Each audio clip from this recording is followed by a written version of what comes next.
बिस्मिल्लाहिर्रहमानिर्रहीम, अस्सलाम वालेकुम। बाखबर सवेरा में आपका खैर मकदम है और मैं हूं आपके साथ अशफाक इसहाक सत्ती और मैं हूं आमना खटाना। हम अपने प्रोग्राम में कोशिश ये करते हैं कि हर मसले पर बात करें, हर शोबे पर बात करें, चाहे सियासत हो, खेल हो, आपके मसाइल हो, हमारे मसाइल हो, हम हर चीज़ सामने रखते हैं। मेरे मसले पे तो कभी बात नहीं की आपने। आपके बहुत सारे मसाइल हैं, अब किन किन मसलों पे मैं बात करूं? कुव्वत खरीद पे। कुव्वत खरीद वो आप वहाँ से बात करें। अच्छा, तो मसाइल तो बहुत सारे होते हैं हमारी ज़िंदगी पर, हम कोशिश करते हैं उस पर रोशनी डालें और उसके हल की तरफ जाएं। बट एक चीज़, जो छोटी छोटी चीज़ें हम अपने इर्द गिर्द देखते हैं, उनको सबसे पहले तस्हीह करें, सबसे पहले अपनी तस्हीह करने की कोशिश करें, तो मसाइल जन्म ही ना लें। जैसे एग्जाम्पल देती हूँ मैं, मैंने बड़े अरसे से ये चीज़ नोटिस की है और मुझे बड़ा गुस्सा भी आया, मैं सोशल मीडिया पर भी इस पर बोलती रही हूँ। वो ये कि हम जब जाते हैं ATM के लिए, किसी ट्रांजेक्शन के लिए, उसमें जो रिसीट निकलती है, हम हालांकि वहाँ पे बिन भी लगी होती है, फिर भी उसके बावजूद मैंने देखा है ऐसे इलाके भी, जैसे पोश एरिया ले लें, कराची का, लाहौर का, इस्लामाबाद का, वहाँ पर भी ये हालात होते हैं कि चलिए अगर आप इतने पढ़े लिखे नहीं हैं, सेंसिबल नहीं है, तो आपको तमीज़ नहीं, आप साइड पे फेंक देते हैं। लेकिन अगर आप पढ़ लिख कर भी ये हरकतें कर रहे हैं तो थोड़ा सा ख्याल करें, अपने मुल्क को हम क्यों गंदा करें? नहीं, वैसे भी मेरी बात सुने, एक और चीज भी है ना, हाँ, कि देखें पढ़े लिखे होने के साथ साथ ये बेसिकली तरबियत में आ जाती है चीज। हमारे मजहब में ये चीज बता दी गई है कि सफाई निस्फ ईमान है। अच्छा, इसको सिर्फ हम लफ्जी तौर पर दीवारों पर लिख दिया, कोर्स में पढ़ा दिया, उस पर वो करते हैं। अच्छा, एक और चीज भी है इसमें, ये जो रसीद वाला मामला है, इसके ऊपर भाई अब लगने शुरू हो गए हैं चार्जेस, क्योंकि गो ग्रीन एक पॉलिसी है कि जितने ये पेपर्स कम खर्च होंगे तो उतने दरख्त कम कटेंगे।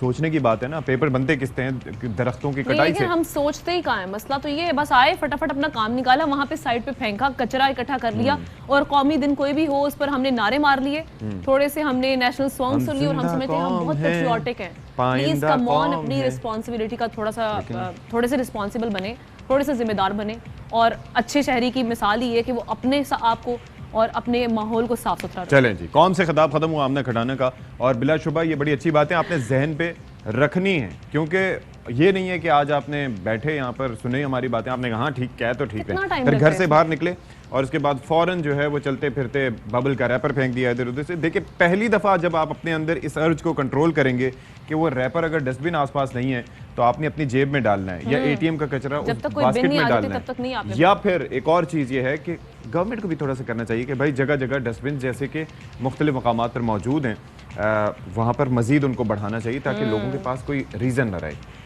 Top stories.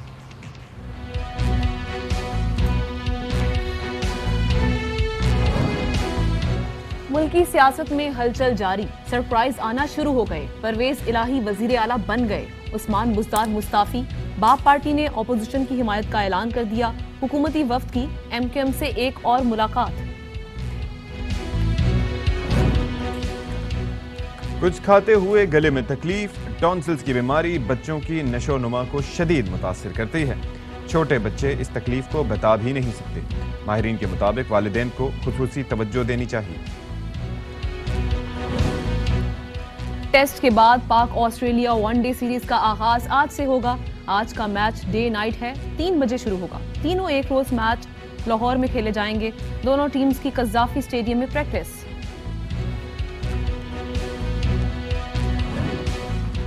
और साज और आवाज का सदियों पुराना चोली दामन का साथ, माहिर कारीगर ही साज को कारगर बना सकता है। कराची के अब्दुल वहीद 60 बरस से साजों की मरम्मत में मसरूफ, कई साज खुद भी बनाए।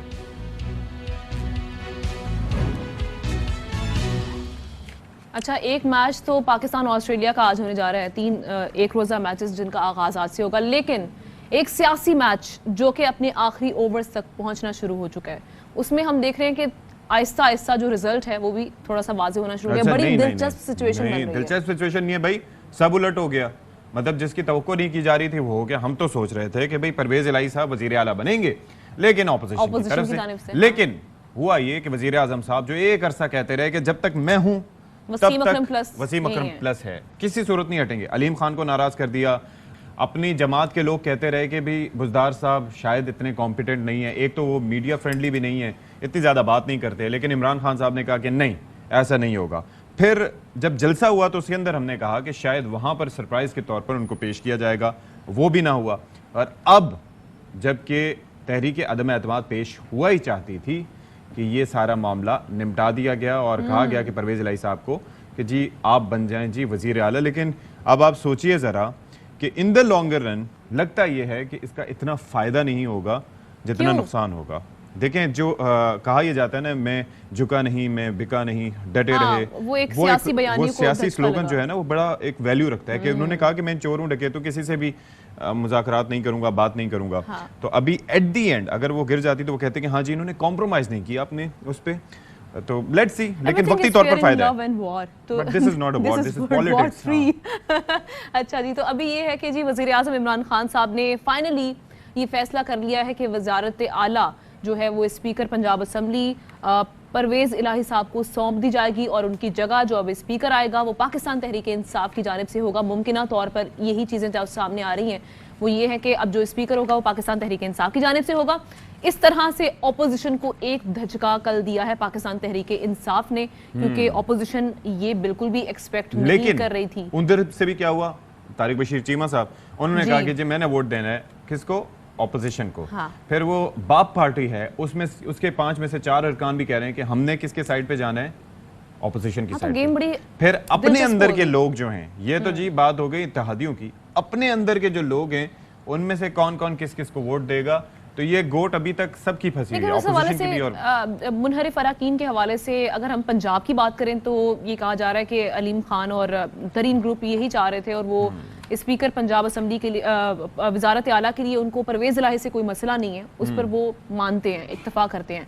और दूसरी जानिब जो मुनहरिफ अरकान है जो कि सिंध हाउस में मौजूद थे, उनके हवाले से भी खबरें ये आ रही हैं कि वो भी अब राब्ते में है, क्योंकि पाकिस्तान तहरीक इंसाफ के कुछ वज़रा और कुछ मुशीर जो हैं इस हवाले से दावे करते नजर आ रहे हैं। काफी चीजें मजीद भी क्लियर होंगी, क्योंकि आज हो सकता है अलीम खान और जहांगीर तरीन ग्रुप के भी तहफ़्फ़ुज़ात दूर हो जाएं, वो भी कोई ऐलान कर दें तो वो पिक्चर काफ़ी क्लियर होगी। बहरहाल कौमी असम्बली में कल पेश भी की गई तहरीक अदम एतमाद की जो करारदाद थी और बाकायदा टेबल कर दी गई है, और अब 31 मार्च शाम 4 बजे तक मुलतवी है। फिर उसके बाद बहस शुरू होगी, 31 मार्च से भी बहस के बाद फिर प्रोसीजर होगा वोटिंग का। अब ये सिचुएशन है कि तारिक बशीर चीमा साहब के हवाले से हम आपको बता दें कि उन्होंने कैबिनेट से भी इस्तीफ़ा दे दिया और कहा है कि इमरान खान को एतमाद का वोट नहीं दे सकता। ताहम उनके बारे में भी कहा जा रहा है कि उनके तहफ़्फ़ुज़ात दूर होंगे। तो तारिक बशीर चीमा साहब ने क्या कहा, ज़रा सुनिए। मैंने आज ये फैसला किया हो ना, फिर तो चोई साहब मुझसे नाराज हो। मेरा ख्याल है कुछ सैकड़ों दफा कहा है कि मैंने इसको वोट नहीं डाला। चोई साहब की खातिर हर किस्म का जहर पीते रहे हैं, उनके लिए लड़ते रहे हैं, स्ट्रगल करते रहे हैं, आइंदा भी करेंगे। चौधरी शुजात साहब नहीं इस हक में थे कि ये इत्तेहाद हुकूमत के साथ हो और नून के साथ इत्तेहाद हो। आप काशिफ भाई वो सवाल मुझसे पूछें जो मेरी हैसियत के मुताबिक है। मैं पॉलिसी डिसीजंस आपके साथ डिस्कस नहीं करूंगा, इसलिए कि आज मेरी पोजीशन जो है ना वो थोड़ी सी डिफरेंट है। आप ये सुबह मुझसे पूछते तो मैं आपको हर चीज बताता। ये क्या हुआ है, परवेज़ इलाही साहब ने क्यों किया है, जो कुछ हुआ है आज के दिन डेवलपमेंट हुई है। अच्छा जी, एक पोजीशन तो क्लियर हो गई काफली की, अब रह गई एमक्यूएम की बारी। और एमक्यूएम का ये कहा जा रहा है कि उनको भी वजारत देने का इम्कान है। और इस हवाले से जब हमने देखा कि अमीनुल हक साहब से बात हुई तो उन्होंने कहा कि तहरीक अदम एतमाद पर ताहाल कोई फैसला नहीं किया, अलबत्ता मुशावरत जारी है। क्या कहा उन्होंने, वो सुनाते हैं आपको। ने कोई फैसला नहीं किया। एमक्यूएम किसी वजीर, किसी मुशीर, किसी गवर्नरशिप का ना कोई डिमांड किया, ना कुछ चीज मांग ली। वो डेवलपमेंट पैकेज ज्यादा इंपॉर्टेंट है जिससे शहर के मसले हल हो रहे। अब आप दूसरी वजारत का बोझ उठाने की पोजीशन में हैं या नहीं है? अभी भी फिलहाल तो नहीं है। फिलहाल ना हमने डिमांड की और ना हम इस पोजीशन में। सियासी दरवाजे किसी जगह बंद नहीं किए जाते हैं। सियासत में बुनियादी चीजें डायलॉग एंड डिस्कशन हमेशा मुल्क में जमहूरी रवायत कायम रहे। पार्लियामेंट अपना 5 साल मुकम्मल करे। पार्लियामेंट को 5 साल मुकम्मल करने का वक्त दिया जाना चाहिए। अवाम 5 साल के लिए लोगों को मुंतखब करके असेंबली में भेजते, असेंबली 5 साल मुकम्मल होना चाहिए। अच्छा जी, तो इस मामले पर जिस तरह से हमने तस्करा किया कि बाप पार्टी के जो अरकान हैं उन्होंने अपोजिशन का साथ देने का ऐलान किया है, और आसिफ अली जरदारी साहब ने जो मुश्तरका प्रेस कॉन्फ्रेंस थी उसमें कहा कि भाई बहुत जल्द हम शहबाज शरीफ साहब को वजीर आजम बनाएंगे। शहबाज शरीफ साहब को प्राइम मिनिस्टर बनाएंगे और बलूचिस्तान से भी मिनिस्टर्स देंगे। अच्छा, शेख रशीद साहब ये दावा कर रहे हैं कि वजीर आजम इमरान खान तहरीक अदम एतमाद में 8 से 12 वोटों से जीतेंगे। उन्होंने कहा कि 31 मार्च तक फैसला हो जाएगा। 12 वोटों में जीतेगा इमरान खान, 8 से 12 वोटों में जीतेगा इमरान खान। 172 पूरे नहीं कर सकते। कल परसों इस गेम जड़ी है वाज़ेह हो जाएगी। ओके जी, गेम वाज़ेह हो जाएगी। ये तो मौक़िफ़ है शेख रशीद अहमद साहब का। और ओवरऑल सिचुएशन लम्हा बलम्हा, जिस तरह से कहा जा रहा था ना कि वैसे भी आप जब बाहर निकलते हैं गली मोहल्ले में, लोग आपको देख के भी पूछते हैं कि भाई क्या सीन है, हो क्या रहा है, क्या होने जा रहा है, क्या एंटिसिपेशन है, तो वो बहरहाल ज़ाहिर है सबको ही, हर कोई समझने से कासिर है, क्योंकि ये पाकिस्तान की पॉलिटिक्स है। इसमें कभी भी कोई राब्ता कारगर साबित हो सकता है, कभी भी कोई यकीन दहानी अपना रंग दिखा सकती है।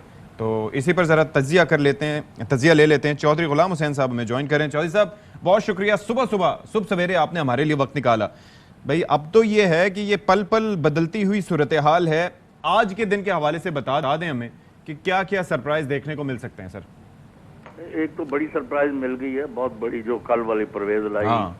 और जिनका लोग समझते थे कि क़यामत तक इमरान खान नहीं बनाएंगे उनको, और उस्मान बुज़दार के बारे में 3.25 साल में जो कुछ हमने सुना है वो खुदा की पनाह लगता था कि अगर उस्मान से अगर कोई फरिश्ता उतरा है तो वो उस्मान बुज़दार है। तो वो उसके बाद ये कल जो हो गया है, अब रोज इतने बड़े सरप्राइज तो नहीं है, लेकिन उसके बाद सारा माहौल तब्दील हो गया है और इस हद तक हो गया है कि लोगों को अब पता है कि भी पंजाब में भी कोई गवर्नमेंट होगी। अच्छा चौधरी साहब, जहांगीर तरीन ग्रुप भी इस पर इत्तेफाक करता है, इस फैसले पर? हाँ, वो कल उन्होंने जहांगीर तरीन से ग्रुप ने बातचीत की है, तो उन्होंने कोई गाइडलाइंस दी हैं। तो गालबन उनका मुतालबा बड़ा तो ये था कि उस्मान बुज़दार साहब को हटाएं, तो वो हटा दिया है। तो अब परवेज लाई के साथ मामला उन्होंने खुद करना है। अलीम खान है एक और जो बाद में पीछे हटे थे, जी जी, उनके साथ इतने बंदे नहीं हैं और ना फिर उन्होंने कोई खास एफर्ट की है। तो इसका मतलब पंजाब में मामला जो है वो बेहतरी की जानिब जा रहे हैं। यहाँ तो नहीं, बेहतरी तो अब जब गवर्नमेंट कोई काम करके दिखाएगी, या सिर्फ नारों से और बातों से और तकरीरों से तो बेहतरी आनी होती तो बहुत ज्यादा आ जाती। ऐसे चौधरी साहब अब जरा ये बता दें कि शॉर्ट टर्म रिलीफ और लॉन्ग टर्म फायदे की बात करते हैं। शॉर्ट टर्म रिलीफ तो मिल गया बज़ाहिर तहरीक इंसाफ को, लॉन्ग टर्म में इसके नुकसानात किसको ज्यादा होंगे, काफ लीग को या पीटीआई को? नहीं, दोनों को फायदा होगा अगर अच्छी गवर्नमेंट बनाए। देखें, परवेज लाई भी उम्र के उस हिस्से में है जहाँ अगर उन्होंने अपने मतलब पैटी मफादात को तरजीह दी अपने ग्रुप को, जो कि बहुत छोटा ग्रुप है, 36-37 जिलों में, उनके 3-4 जिलों में ही ज्यादा इन्फ्लुएंस है इस वक्त, तो वो उसको, यानी हमने पहले भी देखा मियां मंजूर भट्टू भी 10-15-18 वोटों 21 वोटों के साथ वो वज़ीर आला बने थे मोहतरमा बेनज़ीर भुट्टो के साथ। तो आप अक्सरियत को अक़लियत के रहमो करम पर तो नहीं छोड़ सकते। तो अगर ये दोनों जो तय हो उसके मुताबिक चलेंगे तो पहले तो सूबे का, अवाम का, कौम का, उनका भला होना चाहिए। तो अब ये बताएं कि ये जो जिस तरीके से वजीर आजम साहब कहते थे कि नहीं जी कोई कॉम्प्रोमाइज नहीं होगा, जब तक मैं हूं तब तक बुज़दार है, ये नैरेटिव ये बैकफायर नहीं करेगा इनके ऊपर कि जी आप तो इस मामले पर डटे हुए थे, वोटर्स नहीं पूछेंगे आगे चल के? नहीं, अब फिर आपके पास हर वक्त रूम फॉर मनूवर है। अब चूंकि कई बड़ी चीजें जो है पहले वो दबी हुई थी, वो आज के बाद वो सारे बाहर आने हैं, बड़े बड़े स्कैंडल, और छोटे भी और बड़े भी, कि यहाँ से 4 रुपए भी नहीं छोड़े, यहाँ से 5 अरब खा गए, यहाँ से 3 करोड़ खा गया, फलाना हो गया, ये हो गया। जब उस वक्त दबाव आ गया, वो कह देखे जब मुझे पता चला कि उसने लूटमार की है तो मैंने बाहर निकाल दिया। अब आपने कल नोट नहीं किया एक चीज, जी जी, वो यानी कि वो मैंने उससे इस्तीफा ले लिया है और आपको मैं नामजद कर रहा हूँ। मतलब बाज़ का तो होता है कि वो बड़ी खिदमत थी, उसने बड़ा अच्छा किया, लेकिन अब उसने कुर्बानी दी है। अब यानी कल का जो यानी बयान है वज़ीर आज़म का, वो लगता है कि वो मतलब नाराजगी का इजहार है। चौधरी साहब, एक और चीज़ ये कि अब तो एमकेएम की भी एक्सपेक्टेशंस जो हैं वो बढ़ जाएंगी। यकीनन कुछ लोग कुछ दो की बुनियाद पर ही चीज़ें पहले भी इसी हवाले से जारी थी, लेकिन अब वो ज़्यादा एक्सपेक्ट करेंगे। ये भी कहा जा रहा है कि गवर्नरशिप वो एक्सपेक्टेशंस लगाए बैठे हैं, तो उसमें हर्ज क्या है? एमकेएम जो है वो उसको आप लाइटली ना ले। आपने पहले बेड़ा गर्क कर दिया। आपसे मुराद है कि ये जो भी हुक्मरान और सियासतदान है, कराची जाके रोना आता है, और जेल हैदराबाद, कराची और बड़े शहरों की जो जिनको सबसे आगे होना चाहिए, वो अब खंडरात और पसमानदगी का ढेर यानी वो मजमुआ नजर आते हैं। अब अगर उनको कुछ नहीं, अब छोटी सी बात है, मैंने इनके कल परसों वजीरों से बात कर रहा था। अच्छा, वो भाई फेडरल गवर्नमेंट जो है वो सिंध गवर्नमेंट नहीं देती है सेहत कार्ड, तो आप फेडरल गवर्नमेंट के कवर में उसको कराची हैदराबाद शहरों में अभी से दे दो उनको कवरेज, कोई कुछ तो लोगों का भला हो। ऐसा ही है सर। अब जरा ये बता दें कि आज के दिन के हवाले से एक तो ये है कि आपके ख्याल में डिसाइडिंग फैक्टर क्या हो सकता है? क्या आज ये वाजे हो जाएगा कि तहरीक अदम एतमाद में किसका पलड़ा भारी होगा फाइनली, या अभी आखिरी टाइम तक बार्गेनिंग चलती रहेगी? नहीं, ये कल आज ये जुमेरात इजलास से पहले तक सारा वाज़ह हो जाएगा और हुकूमत जो है अपनी ताकत इकट्ठी करके दिखा देगी कि we are here and we are in majority and we are not going anywhere. Chaudhary साहब, एक और चीज़ है इस वक्त जो सबसे ज़्यादा रेलेवेंट लग रहे हैं वो, क्योंकि एमकेएम के साथ भी शायद निगोसिएशन जो है वो किसी अंजाम तक पहुंच जाए, उनको भी कोई वजारत मिल ही जाए, ये इम्कानात तो हैं ही, लेकिन ये जो रेलेवेंस जो सबसे ज़्यादा बढ़ गई है वो मुनहरिफ अराकीन की बढ़ गई है। आप क्या समझते हैं कि अब मुनहरिफ अराकीन जब देखेंगे कि इत्तेहादी हुकूमत का साथ दे रहे हैं तो वो वापस आने का सोचेंगे? फिर काफ़ी उनमें से आना चाहते हैं। अच्छा। और काफ़ी जो है वो डटे हुए हैं कि हमने अब नहीं वापस जाना, वारिस शाह जो गए तो नहीं मुड़ते। ठीक ठीक ठीक, चलें, सही है सर, सही है सर, बहुत शुक्रिया आपका। चौधरी गुलाम हुसैन साहब हमारे साथ मौजूद थे और काफ़ी सारी चीज़ें हैं, कई फैक्टर्स हैं जो की रोल प्ले कर सकते हैं, उनमें मुनहरिफ अरकान भी हो सकते हैं, फिर उनके लिए जो ज़ुबान इस्तेमाल की गई उसके क्या उनके ऊपर असरात होंगे, और फिर सुप्रीम कोर्ट का फैसला ये भी बहुत इंपॉर्टेंट है कि वो इत्तेहादी भी क्लियर हो गए हैं जी। तो बस बड़ी चीज़ें हैं जी। हाँ जी, अब क्या है, अब क्या करना है कि जी ब्रेक लें या फिर चलते रहें सिलसिला? अरे क्रिकेट की बात कर लेते हैं। आज इतना ज़बरदस्त मैच होने जा रहा है, वनडे, और वनडे मैच होगा, और जनाब ये वनडे सीरीज़ है, टेस्ट सीरीज़ तो हम आखिर में जनाब हार गए। भाई पैट कमिंस को क्या पड़ी थी कि भाई तुमने 350 का टारगेट दिया, हाँ थोड़ा सा और बैटिंग करते, रिस्क में क्यों डाला?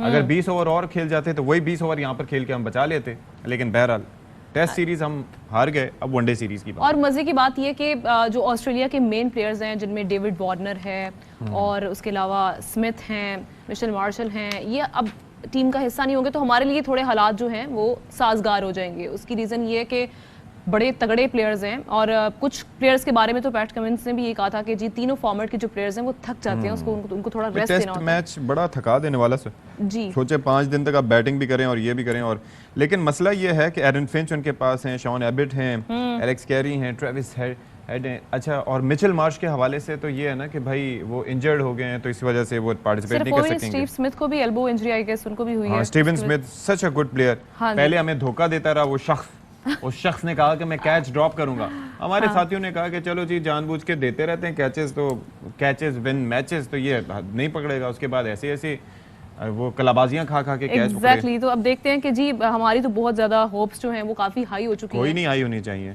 क्यों? पिच ऐसी बताएंगे, हमारे प्लेयर्स भी कोई आम लग पता जाएगा आम नहीं है, लेकिन अभी देखते हैं। मार्नस लबुशेन अभी तक वहां पर मौजूद हैं। हाँ जी, चलें जी जनाब। इसके अलावा हम आपको बताएं कि शाहीन आफरीदी, हारिस रऊफ, हसन अली, शादाब खान आज बॉलिंग लाइन संभालेंगे, और ग्रीन शर्ट्स की बैटिंग लाइन में बाबर आजम, फखर जमान, अब्दुल्ला शफीक, आसिफ अली और मोहम्मद रिजवान होंगे, जबकि ऑस्ट्रेलिया की जानिब से एरन फिंच होंगे, उसके बाद एलेक्स कैरी होंगे, ट्रेविस हेड होंगे, एडम जैम्पा होंगे, प्रैक्टिस में दिखा रहे हैं कितनी जबरदस्त डाइव मारी है। तो अब इसी पर जरा बात कर लेते हैं तफसीली तौर पर। तो हमारे साथ मौजूद हैं नुमाइंदा खुसूसी बराए खेल और प्रोग्राम द बाउंसर के होस्ट शुएब जट साहब। What a beautiful smile Shoaib Jatt, कैसे हैं आप? ठीक ठाक हैं, खैरियत से? चेहरे पे ठीक है भाई। तो ये बताएं कि यार ये वनडे मैच होने जा रहा है आज से, तो सबसे पहले तो ना प्लेयर्स का पूछना है, ना इधर के ना उधर के, पिच दा की हाल है? देखिए व्हाइट बॉल क्रिकेट है, पिच जो है वो इतना ज़्यादा मैटर नहीं करेगी मुझे लगता है। डे नाइट मैच है, ऑल दो कि जब लाहौर में मैचेस होते हैं तो शाम में थोड़ी सी फॉग का मामला होता है, लेकिन ये समर सीजन है, विंटर सीजन नहीं है, तो फॉग से भी आपको परेशान नहीं होना। तो मुझे ऐसा लगता है कि पिच इतना ज़्यादा मैटर नहीं करेगी। वाइट बॉल में स्पेशलिटी वो जो है वो मैटर करती है। एक अच्छी सीरीज़ होने जा रही है, और जिस तरीके से ऑन पेपर अगर बात करें तो उनकी टीम पाकिस्तान के मुकाबले में जो है वो कमजोर है। ऑन पेपर की बात कर रहा हूँ, क्योंकि कौन कौन से प्लेयर्स शुएब जरा बताइएगा कि कौन कौन से जो मेन प्लेयर्स हैं? पैट कमिंस चले गए, स्टीव स्मिथ जो है वो इंजर्ड हो गए, उनके काफी प्लेयर्स जो है वो नहीं है, जिस वजह से उनकी टीम जो है, मिचेल स्टार्क नहीं है, मिचेल मार्श अगर आपको T20 वर्ल्ड कप का सेमीफाइनल याद हो आपके लिए, तो हम सब के लिए खौफनाक जो है वो उनके प्लेयर नहीं है तो इससे आपको एडवांटेज होगा, लेकिन मत भूलें कि उनके प्लेयर वाइट बॉल में बिग बैश खेल के आए हुए हैं, तो वो कभी भी आके पासा पलट सकते हैं। और आपके जो खिलाड़ी हैं वो ये नहीं देखते कि अगली टीम में कमजोर है या मजबूत है, वो अगली टीम का नाम देखते हैं। लेकिन एक और चीज भी आमना कि वहां पर जो उनके प्लेयर्स हैं ना, बेसिकली उनका डोमेस्टिक का सेटअप ऐसा है कि आप ये देखें कि माइक हसी और डेविड हसी जैसे प्लेयर्स भी 30-30 साल की उम्र में 28 मैथ्यू वेड आपको याद होगा कि किस उम्र में आके वो आपके साथ जो है ना क्या कर गए कि पूरा वर्ल्ड कप ही लेके चले गए। ये सारा चक्कर है कि वहां पर उनका स्ट्रक्चर बड़ा स्ट्रांग है। यहाँ पर तो 19 का हुआ नहीं, 18 का हुआ नहीं, एक आध कोई काम कारनामा दिखा और बस टीम में नहीं। यहाँ के तो जो 16 साल के 17 साल के लड़के जब खिलाए जाते हैं वो पूरी दुनिया हंस रही होती है। लेकिन मुझे और हमारे देखने वाले जो क्रिकेट लवर्स हैं उनको खुश कर दें ये कह के आज पाकिस्तान जीतेगा। नहीं, खुश क्या कर दें, इंशाल्लाह जीतेगा पाकिस्तान। इंशाल्लाह जीतेगा। कल आपने पता है क्या पेपर बता दिया आपको? नहीं, ऑन पेपर कैसे बता दिया इनको जी, चोला ला के दें और ऊपर से जनाब आप प्रेडिक्शन करने वाले बाबा बन जाए। भाई मैच ऐसी चीज है उसके ऊपर तो प्रेडिक्शन हो ही नहीं सकती। सत्ती ने सिर्फ इतना ही कहा कि चोला बजाओ, ये नहीं कहा कि यहाँ पे खत बिछाया और जेट मुंह से पकड़ के दिखाएगा पाल निकालेगा। अच्छा, एक और चीज है, पाकिस्तान और वेस्ट इंडीज की भी अब सीरीज जो है वो शेड्यूल हो गई है। ये बड़ी अच्छी खबर है कि क्रिकेट के जो छोटे छोटे ब्रेक्स बस आते हैं उसके बाद फौरन से हम देखते हैं कि कोई ना कोई सीजन आ जाता है और फिर हमारे होम ग्राउंड में खेली जा रही है क्रिकेट। तो इस हवाले से भी बताइएगा बिल्कुल आमना, ये क्या स्केड्यूल होगा? आमना बिल्कुल आप सही कह रही हैं कि 1998 के बाद ऑस्ट्रेलिया यहाँ पर खेल रही है। वेस्ट इंडीज तो पहले भी पाकिस्तान खेल के जा चुकी है, लेकिन ये बड़ी अच्छी बात है क्योंकि आपको जो है एशिया कप पहले जो है वो होस्ट करना है, उसके बाद आपको चैंपियंस ट्रॉफी होस्ट करना है। तो ये छोटी छोटी सीरीज होती रहेंगी, तो इससे आपकी बड़ा इवेंट जो है उसकी मेजबानी का केस जो है मजबूत होगा। आज के मैच में अगर हम बात करें तो शाहीन शाह अफरीदी कल प्रैक्टिस के दौरान उनको एक जो है वो इनसाइड एज मतलब बैट से बॉल लग के उनके नी पे लग गया था, तो वो थोड़ा सा कल दर्द महसूस कर रहे थे, उनको आइसिंग वगैरह की गई थी। तो रात तक जब मेरी बात हुई टीम में कुछ हमारे सोर्सेज से, तो वो कह रहे थे कि आज के मैच में वो दस्तयाब होंगे। अब जरा ये बता दें कि भाई ये जो सिलेक्शन कमेटियां, एक तो ख्वातीन क्रिकेट के हवाले से तो आप बात करते ही रहते हैं और जाहिर है कि ट्विटर पर भी आप अपने इरशादात करते रहते हैं। 7 में से सिर्फ एक मैच ही जीत सकी थी, वो मेरे ख्याल में वेस्ट इंडीज के खिलाफ ही हम जीते थे। ठीक है, उसके अलावा बाकी परफॉर्मेंस क्या रही? तो अब ये तमाम सिलेक्शन कमेटियां नई बनाने का फैसला किया गया, उससे कोई फर्क पड़ेगा आपको अगर ख्वातीन क्रिकेट की बात करें तो? सती, पहले तो अगर वुमेन क्रिकेट की बात करें, मुझे नहीं समझ आता कि 1 साल के लिए बिस्मा मारूफ को इन्होंने कप्तान जो है ना अनाउंस कर दिया है। अब अगर आप उसके लास्ट में, बाकी बात नहीं कर रहा, लास्ट 15 इनकाउंटर्स देख लें उनके वाइट बॉल के, तो वहां वो सिर्फ 1 कामयाबी हासिल की है उन्होंने। यानी कि 15 में से 14 मैचेस हारने वाली कप्तान को आपने अगले 1 साल के लिए जो है वो कप्तान बना दिया है, तो ये ना समझ आने वाला फैसला है। तो हो सकती है ना, उस्मान बुज़ार जा सकते हैं, बिस्मा मारूफ भी जा सकती हैं इंडिविजुअल कैपेसिटी में, लेकिन अगर टीम सिलेक्शन ठीक ना हो तो उसमें कप्तान का क्या कसूर? यार यही तो मसला है कि ये सिलेक्शन करवाती ही वहां पे जो है एक मजबूत लड़कियों का ग्रुप है वो करवाता है, जिस वजह से ये होता है। अब देखें, आपने 1 साल के लिए अनाउंस कर दिया उसको कप्तान, 3 सीरीज जो हैं उसके बाद सितंबर अक्टूबर में जाके आपका डोमेस्टिक सीजन होगा वुमेन्स का। उससे पहले जो 3 इंटरनेशनल सीरीज है उसके लिए सिलेक्शन कहाँ से होगी? वही जो इनका एक ग्रुप है वहीं से, वहाँ पे सारे पैराशूटर्स आ जाएंगे, वहाँ पे लैंड कर जाएंगे, कुछ सहेलियों को आराम करवा देंगे। तो कप्तान की बाइख्तियार है इस मामले में सिलेक्शन? कप्तान की भी से है, वुमेन क्रिकेट में कप्तान की से है। वुमेन क्रिकेट का पूल जैसे बात करते हैं ना छोटा है, इसी तरह उनके ऑफिशियल भी बड़े महदूद से हैं। अब आप अंदाजा लगाएं कि उनकी जो सरबराह है वो बैडमिंटन की खिलाड़ी हैं, उनकी जो दूसरी पावर तानिया, उसके बाद उनकी दूसरी पावरफुल वुमेन जो है वो हॉकी की खिलाड़ी है। अब एक बैडमिंटन वाली एक हॉकी वाली वो क्रिकेट चलाए, मैं ये नहीं कह सकता कि वो नहीं चला सकती, लेकिन चला रही होती तो नतीजे सामने आ जाते। 14 साल से हॉकी की आयशा अशर जो हैं वो पाकिस्तान वुमेन क्रिकेट के साथ जुड़ी हुई हैं। आयशा जलील टीम के साथ गई हुई है, वो मैनेजर हैं, वो जो है फिर प्लेयर्स तो सारे ग्राउंड शॉट्स ही खेलते होंगे ग्राउंड शॉट भी खेले तो रन बच जाए। आप जीते हुए मैच हार जाते हैं, बाद में आप कहते हैं कि हम क्लोज जाके हारे। अरे क्लोज जाके जीत जाओ, हमें तो जीत चाहिए। अब आ जाए अगर हम सिलेक्शन कमेटियों की बात, तो सिलेक्शन कमेटी जो मेरी इतलात है वो सिर्फ वुमेन्स की तब्दील नहीं हो रही। वुमेन्स में वैसे भी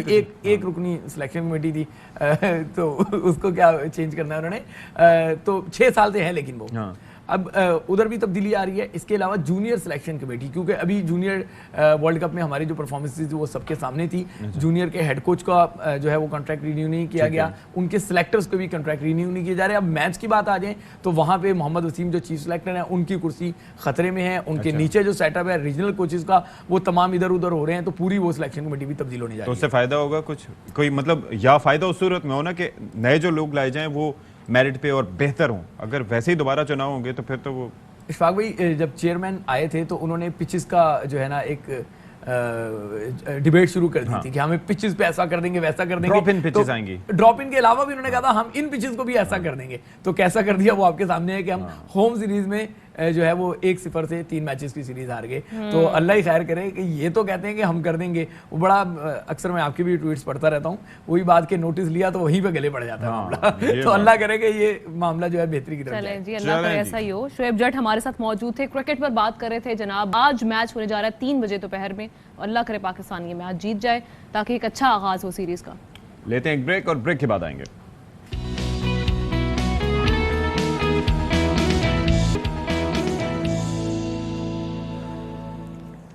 welcome back to Bakhabar Savera. और अब हम बात करने लगे हैं सेहत के मसाइल के हवाले से। हम ये देखते हैं कि टॉन्सिल्स, जिनका हम अक्सर नाम भी सुनते हैं, ये अक्सर आम बीमारी है बच्चों में, लेकिन बहुत सारे बड़े भी इससे मुतासर हो रहे होते हैं। वजह अक्सर ये बताई जाती है कि जी वायरल या बैक्टीरियल इन्फेक्शन है, जिसकी वजह से हमें खाने पीने में कुछ भी निगलने में मुश्किल पेश आ रही होती है, बुखार हो जाता है, नज़ला हो जाता है। क्या क्या इसकी अलामात हैं, इसका ट्रीटमेंट क्या और वजह क्या है कि टॉन्सिल्स होते हैं, इसी सब पर आज हम गुफ्तगू करेंगे। बिल्कुल जी, और जाहिर है इस पर बड़ा अहम मामला है, क्योंकि अगर आप स्कूल गोइंग एज में हो तो आपको पता होता है कि आपके अतराफ में कोई ना कोई बच्चा होता है, वो कहता है कि जी मुझे टॉन्सिल्स हैं, तकलीफ का शिकार होता है, कुछ निगल नहीं सकता, फिर बाद में वो कहता है कि मैंने ऑपरेशन करवा दिया। तो ये बड़ी परेशान कुन सिचुएशन है। डॉक्टर नोमान नासिर साहब हमें स्टूडियो ज्वाइन कर रहे हैं, इनसे ज़रा इस मामले पर बात करते हैं। बहुत शुक्रिया सर, आपने हमारे लिए वक्त निकाला। भाई ये बचपन से सुनते आ रहे हैं, टॉन्सिल्स हो गए, ये हो गया, निकलवा दिए जी। क्यों हो गए, क्यों निकलवा दिए, इलाज क्या है, वजह क्या है, होता क्यों है? देखें इशफाक, सबसे पहले तो थोड़ा सा मैं इसका बैकग्राउंड आपको बताऊंगा। ये टॉन्सिल्स हो गए या एडेनॉइड्स हो गए, कुछ हमारे बॉडी के अंदर डिफेंसिव ऑर्गन्स होते हैं जो जिनको हम लिम्फ नोड्स कहते हैं, ठीक है ना। तो वो उनका काम होता है हमें डिफेंस प्रोवाइड करना, यानी कि हमारी बॉडी को डिफेंस प्रोवाइड करना। खासतौर पे बच्चों में ये बहुत वाइटल रोल प्ले करते हैं, क्योंकि बच्चों की क़ुव्वत मुदाफ़ियत जो होती है वो ज़्यादा स्ट्रॉन्ग नहीं होती है, तो उनका रोल बहुत ज़्यादा बढ़ जाता है बच्चों में। लेकिन होता यह है कि कुछ वजूहात की वजह से बच्चों में, जो कि मैं आपको थोड़ी देर में बताऊंगा, कि रिकरेंट इन्फेक्शन होते हैं टॉन्सिल्स के या लिम्फ नोड्स के या एडेनॉइड्स के, तो उसकी वजह से जो है उनको प्रॉब्लम्स होती हैं। फीवर होता है, रिकरेंट सोर थ्रोट होता है, जहाँ पर इंडिकेशन हमारी बन जाए कि एवरी 3rd मंथ में बच्चे को बुखार हो रहा है, रिकरेंट सोर थ्रोट हो रहा है, तो फिर हम जो है थोड़ा। वैसे एक चीज़ ये है कि देखें, लिम्फ्स होते ही इसीलिए हैं कि वो इन्फेक्शंस को फाइट करते हैं। एग्जैक्टली। और कोई भी सिवियर इन्फेक्शन हो, नॉर्मल बुखार में नहीं, लेकिन कोई सिवियर इन्फेक्शन हो तो उस सूरत में ये स्वेल्व कर जाते हैं। ये मेरे साथ भी हुआ है और ये बड़े तकलीफ अमर होता है। तो इसमें और टॉन्सिलाइटिस में फ़र्क क्या होता है? देखिए टॉन्सिल जो है, मैंने बताया ना, लिम्फ नोड्स और ये भी लिम्फॉइड टिश्यूज़ होते हैं। लिम्फ नोड जो होते हैं वो छोटे टाइनी टिश्यूज़ होते हैं, वो उनका काम भी डिफेंस प्रोवाइड करना होता है। जबकि टॉन्सिल्स जो होते हैं उनकी एग्रीगेशन होती है, यानी कि एक जगह बहुत सारे ये ऑर्गन्स जमा हो जाते हैं। अच्छा। तो ये 2 होते हैं हमारे गले के अंदर, गले के अंदरूनी हिस्से में। और उसके ऊपर अगर देखें तो उसका भी जिक्र करना ज़रूरी है कि जो हमारा नोज़ का जो पिछला हिस्सा है और टॉन्सिल का ऊपर का हिस्सा है, वहाँ पे एडेनॉइड्स होते हैं। उनका काम भी बहुत ज़्यादा वाइटल होता है कि बच्चों में डिफेंस प्रोवाइड करना, ठीक है ना। आप देखें कुछ बच्चे होते हैं रात को सोते वक्त जो है वो मुंह से सांस लेते हैं, नाक से सांस नहीं ले पाते, क्योंकि उनके एडेनॉइड्स जो हैं इनलार्ज हो जाते हैं। स्नोरिंग की प्रॉब्लम होती है, जो कि आगे जाके बहुत बड़ी प्रॉब्लम भी हो सकती है। तो ये इनका काम बेसिकली डिफेंस प्रोवाइड करना है, एडेनॉइड्स का और टॉन्सिल का। सॉरी, उर्दू में यही मतलब आप समझ लें, डिफेंसिव ऑर्गन जैसे टॉन्सिल होते हैं, इसी तरह एडेनॉइड्स होते हैं। तो जब ये जैसे इनका रोल होता है, गार्ड का रोल होता है कि हमें प्रोटेक्शन प्रोवाइड कर रहा है, लेकिन जब गार्ड जो है वो अपनी बॉडी के खिलाफ ही काम करना शुरू कर देगा, तो फिर आखिर में यही होता है कि अगर मेडिसिन जो हैं वो इसको कवर नहीं कर रही हैं, तो फिर वायरल या बैक्टीरियल इन्फेक्शन की वजह से होते हैं। वायरल भी हो सकते हैं, बैक्टीरियल भी हो सकते हैं, यानी एक से दूसरे बंदे में भी जा सकते हैं। नहीं, इस तरह से ऐसा सच नहीं है। और अगर आप वो उसके साथ इंटैक्ट हैं तो उससे भी हो सकते हैं। नहीं, ऐसा सच इस तरह से तो नहीं है, लेकिन ये कि हाँ, जो बच्चे बहुत ज़्यादा ठंडी चीज़ें, खट्टी चीज़ें या स्पाइसी फूड जो इस्तेमाल करते हैं, उनको ये रिकरेंट इन्फेक्शन होते हैं, टॉन्सिल्स के अटैक्स होते हैं। अच्छा। तो शुरू में सभी करते हैं आजकल। बिल्कुल। तो ये बच्चों में जो है बहुत ज़्यादा कॉमन है। बच्चे कभी ठंडा खा रहे हैं, कभी गर्म खा रहे हैं। अच्छा, नॉर्मली जब हमें टॉन्सिल्स होते हैं, हम तो घर में उसका इलाज करते हैं, थोड़ा सा कोई शहद खा लिया, जो टोटके होते हैं देसी, उससे इलाज कर लेते हैं। कब ज़रूरत पड़ती है कि डॉक्टर के पास जाना चाहिए? हमें लगे कि सिचुएशन जो है वो अब ज्यादा मसाइल की तरफ जा रही है। देखिए आमना, ये आपका बहुत अच्छा क्वेश्चन है कि कब ज़रूरत पड़ती है कि हम जाएं डॉक्टर को दिखाएं, ठीक है ना। जब रिकरेंट अटैक्स हों, इसके टॉन्सिलाइटिस के, टॉन्सिल के रिकरेंट अटैक हों, या सोर थ्रोट हो, रिकरेंट सोर थ्रोट हो, फीवर हो, बच्चे को आप देख रहे हैं कि वीक लग रहा है बच्चा, उसकी ग्रोथ रुक गई है, क्योंकि इनका जो टॉन्सिल का या जितने भी लिम्फॉइड टिश्यूज़ हैं उनका रोल बच्चों की पूरी बॉडी पे, यानी कि उनकी ग्रोथ रुक जाती है। आप कुछ बच्चों में देखेंगे जो हर वक्त बीमार नजर आएंगे, वो एज उनकी होगी 10 साल बच्चे की, लेकिन देखने में अपीयरेंस उसकी होगी 5 साल की। तो ये वाइटल रोल जो है सारा ये टॉन्सिल का, ये पूरी बॉडी पे इफेक्ट करता है। अच्छा, तो फिर उसके अंदर तरीका इलाज क्या है? एक सर्जरी ही क्या वाहिद इलाज है? ये वैसे नहीं, देखें इसमें नंबर 1 बच्चे को ऑब्जर्व करें कि उसको रिकरेंट अटैक हो रहे हैं, एवरी 3rd मंथ में उसको अटैक हो रहा है सोर थ्रोट का विद फीवर, मलेज यानी कि वीकनेस वगैरह, तो हमारी इंडिकेशन बनती है कि सर्जरी की तरफ जाएं। लेकिन इतना सीवियर अटैक्स नहीं है, तो शुरू में कोशिश डॉक्टर की, हमेशा अच्छे डॉक्टर की कोशिश होती है कि वो मेडिसिन से ट्रीट करे उसको, और कोशिश करे कि सर्जरी की तरफ ना जाए। मेडिसिन से पहले जब बिल्कुल अर्ली स्टेज पे होता है, आपको स्टार्ट हुए टॉन्सिल्स, तो गार्गल्स कोई रोल प्ले करते हैं कि उससे कुछ होता है? सूदिंग इफेक्ट हो सकता है उसका, कि अच्छे गार्गल्स आप यूज़ कराएं तो उससे सूदिंग इफेक्ट तो ज़रूर हो सकता है, लेकिन जो रिकरेंट इन्फेक्शन हो रहा है उसको खातिर खा इतना ज़्यादा फ़र्क नहीं पड़ेगा। अच्छा, तो अच्छा, एक चीज़ मैं आपकी गुफ्तगू में ऐड करना चाहूँगा कि जो प्रिकॉशंस जो होती हैं ना, वो बहुत वाइटल प्ले रोल अदा करती है। अगर बच्चों की डाइट पे हम तवज्जो दें, ठीक है ना, हम ट्रीटमेंट की तो बात कर रहे हैं हम कि भाई ये हो जाए तो इसका ट्रीटमेंट होता है, तो उस मतलब उस स्टेज पे आए क्यों, ठीक है ना। Prevention better than cure. तो प्रिवेंशन यही है, बच्चों में कोशिश करें, जो आजकल केचप का इस्तेमाल बहुत ज़्यादा है बच्चों में, स्पाइसी फूड खा रहे हैं, चिप्स खा रहे हैं, स्पाइसी फ्रेंच फ्राइज वगैरह, बाजार की डीप फ्राइज पैकेट्स वाले चिप्स भी आते हैं, एग्जैक्टली स्पाइसी चिप्स आते हैं वो। तो बच्चों के अगर आप डाइट पे अगर थोड़ा सा तवज्जो दें ना, तो फिर ये स्टेज आता ही नहीं कि उनको रिकरेंट सोर थ्रोट्स हों या टॉन्सिल। इम्यूनिटी बूस्ट करने के लिए क्या कर सकते हैं? इम्यूनिटी बूस्ट करने के लिए उनको फ्रेश जूसेस दें, वेजिटेबल्स का इस्तेमाल रखें, ठीक है ना। तो ये मैं ज़्यादा तवज्जो इस पर दूंगा कि प्रिवेंशन जो है ना, वो प्रिवेंशन इज ऑलवेज बेटर। ठीक है, एग्जैक्टली। बहुत शुक्रिया डॉक्टर साहब, आप तशरीफ लाए और बड़ी सैर हासिल आपसे गुफ्तगू हुई। आई एम श्योर कि आपने नोट होंगे, क्या बात है, सिर्फ स्पाइसेस से दूर रहें। हाँ जी, और प्रिवेंशन करें तो आपके मसाइल काफ़ी हल हो अपने बच्चों का ख्याल रखें। हम ब्रेक लेते हैं, ब्रेक के बाद हाजिर होते हैं।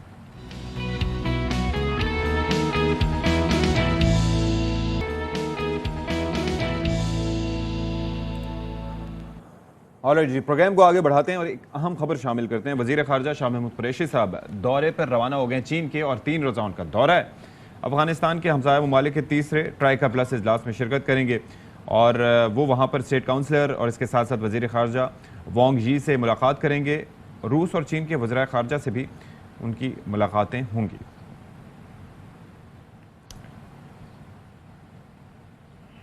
और एक और न्यूज़ आपसे शेयर करते हैं। वज़ीर आज़म से पंजाब असम्बली के मुनहरिफ लीगी अरकान की मुलाकात आज 2 बजे वज़ीर आज़म हाउस में होगी। तारिक मुनीर भट्ट साहब से मज़ीद तफसीलात जानते हैं, बताइएगा जी। जी बिल्कुल, आज जो पंजाब असम्बली मुस्लिम नून के अरकान असम्बली है पंजाब के, वो आज दोपहर 2 बजे वज़ीर आज़म हाउस में वज़ीर आज़म इमरान खान से मुलाकात करेंगे। उसमें उनका दावा है कि जो मुलाकात में जो शरीक है उसमें चौधरी अशरफ अली अंसारी हैं, जलील शरफपुरी है, गयासुद्दीन है, अजहर अब्बास चांडियो है, और उनका दावा है कि उनके साथ कई अरकान असम्बली भी जो है मुस्लिम नून के मुनारफ, वो भी उनके साथ होंगे। और मुलाकात में आज वज़ीर आज़म इमरान खान को मुकम्मल यकीन दहानी कराएंगे कि वो उनके साथ हैं, और उसके अलावा जो नामजद वज़ीर आला पंजाब चौधरी परवेज़ रई हैं, उनसे भी मुलाकात मुतवक्का है। और उन्होंने ये फैसला किया है कि वो पंजाब में भी उनको बिल्कुल सपोर्ट करेंगे, और वो इनकी अपनी मुकम्मल तौर पर हमायत की यकीन दहानी कराएंगे आज दोपहर 2 बजे मुलाकात में। अच्छा जी, चलें जी, बहुत शुक्रिया आपका। तारिक मुनीर भट्ट साहब ब्यूरो चीफ हमारे साथ मौजूद थे, और उन्होंने बता दिया है कि मुनहरिफ अरकान जो हैं जिनकी मुलाकात है वो हिमायत का यकीन दिला सकते हैं वज़ीर आज़म साहब। बिल्कुल ऐसे ही। अभी ब्रेक का वक्त हुआ है, ब्रेक के बाद हाजिर होंगे। स्टे विद अस।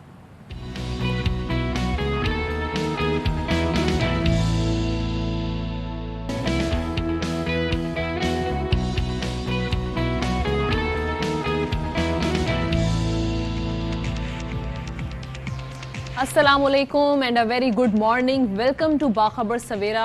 उम्मीद है जनाब मंगल का रोज़ है, आज आप बिल्कुल ठीक ठाक होंगे, आपका पीर का दिन बहुत अच्छा गुजरा होगा, और अल्लाह करे कि आपके इस हफ्ते के तमाम दिन अच्छे गुजरे। वेट अ मिनट, रमजान मुबारक। वेट अ मिनट, क्यों? क्या एक किया मैंने। एक second, let me refresh my moment. क्या 9 बजे शो हुआ है हमारा? नहीं हुआ। अच्छा, मैं समझा जैसे स्टार्ट हुआ है। हाँ जी, वेलकम टू बाखबर सवेरा। मैं वेलकम बैक का इंतजार करता रहा, फिर उसके बाद जिन्होंने इस तरह से स्टार्ट किया ना, ये भूल ही गए कि 9 बजे भी कुछ हुआ था। मुझे बिल्कुल नहीं भूला था। जो हमारे नाज़रीन अभी ज्वाइन कर रहे हैं उनके लिए कि भाई 9 बजे भी हुआ था। I wanted to change, थोड़ा सा मैं चाह रही थी कि इतना अपना चेंज स्टाइल के अगले सोच रहे होंगे कि 9 बजे कोई और शो हुआ था। वो क्या बाखबर सवेरा नहीं था? अब उनको पता चल गया कि 9 बजे हम आते हैं। की कड़ी थी जी, और उनको पता है कि हम 9 बजे आते हैं। जो हमारे देखने वाले डेली व्यूअर्स जो हैं, रेगुलर, मैं कंफ्यूज हो गया तो बेचारे मासूम वो भी कंफ्यूज हो गए। वो YouTube पे जाके देखेंगे इसके बाद। ठीक है जी। अच्छा, आधे से ज्यादा ना सुबह उठते ही नहीं अब आमना खटाना के इन बयानात की वजह से। वो कहते हैं YouTube पे हमने देख लेना है, 12 बजे 12:30 बजे अपलोड हो जाता है। नहीं, हमें क्या जरूरत है इसको सुबह? काम भी तो होते हैं ना कुछ लोगों को, और कुछ लोगों की शिफ्ट्स और ड्यूटीज जो हैं वो टाइमिंग डिफरेंट होती हैं, उसकी वजह से अक्सर लोग नहीं उठ पाते। जैसे आप अगर छुट्टी वाले दिन कभी भी मैं शर्त लगा के कह सकती हूँ 9 बजे नहीं उठते होंगे। बहरहाल नहीं, मैं ठीक 8 बजे आंख खुल जाती है। अच्छा, अब आपकी रूटीन बन गई है ना? वो ज़ाहिर रूटीन बन जाती है तो फिर आपकी आंख सुबह ही खुलती है। ऐसा नहीं होता कि वो 7 बजे नहीं खुलेगी, 6 बजे नहीं खुलेगी, लेकिन 8 बजे। और वैसे भी सहर खेजी की जो अपनी एक वैसे भी क्या ही बात है। एक और चीज है, अब रमजान भी आने वाला है, तो अपनी स्लीपिंग हैबिट्स, अपने खाने पीने की जो रूटीन है उनको थोड़ा सा दुरुस्त कर ले। अब तो रात को सोना ही नहीं होगा भाई, सहरी के बाद ही सोना होगा, तो स्लीपिंग हैबिट्स कैसे ठीक हुई? सोचे 2 बजे से लेकर 6 बजे तक हमारा खाने ये गलत रवायत है कि रात को सोना ही नहीं है और सहरी के बाद सोना है। ऐसे जो मामूलात जिंदगी है वो मुतासिर हो जाते हैं। प्लीज कम ऑन, सोचिए थोड़ा सा इस पर, अपनी रूटीन ठीक करें। करना आपने वही है जो मैंने करना है, जो हम सब ने करना है। नाइट में क्रिकेट खेलनी है, जागना है सहरी से पहले तक, क्योंकि सहरी से पहले सो गए तो फिर सहरी में उठेगा कौन? चाय के लिए रिमाइंडर देना जरूरी होता है ना, थोड़े सा अपना लाइफस्टाइल चेंज करें। Top stories.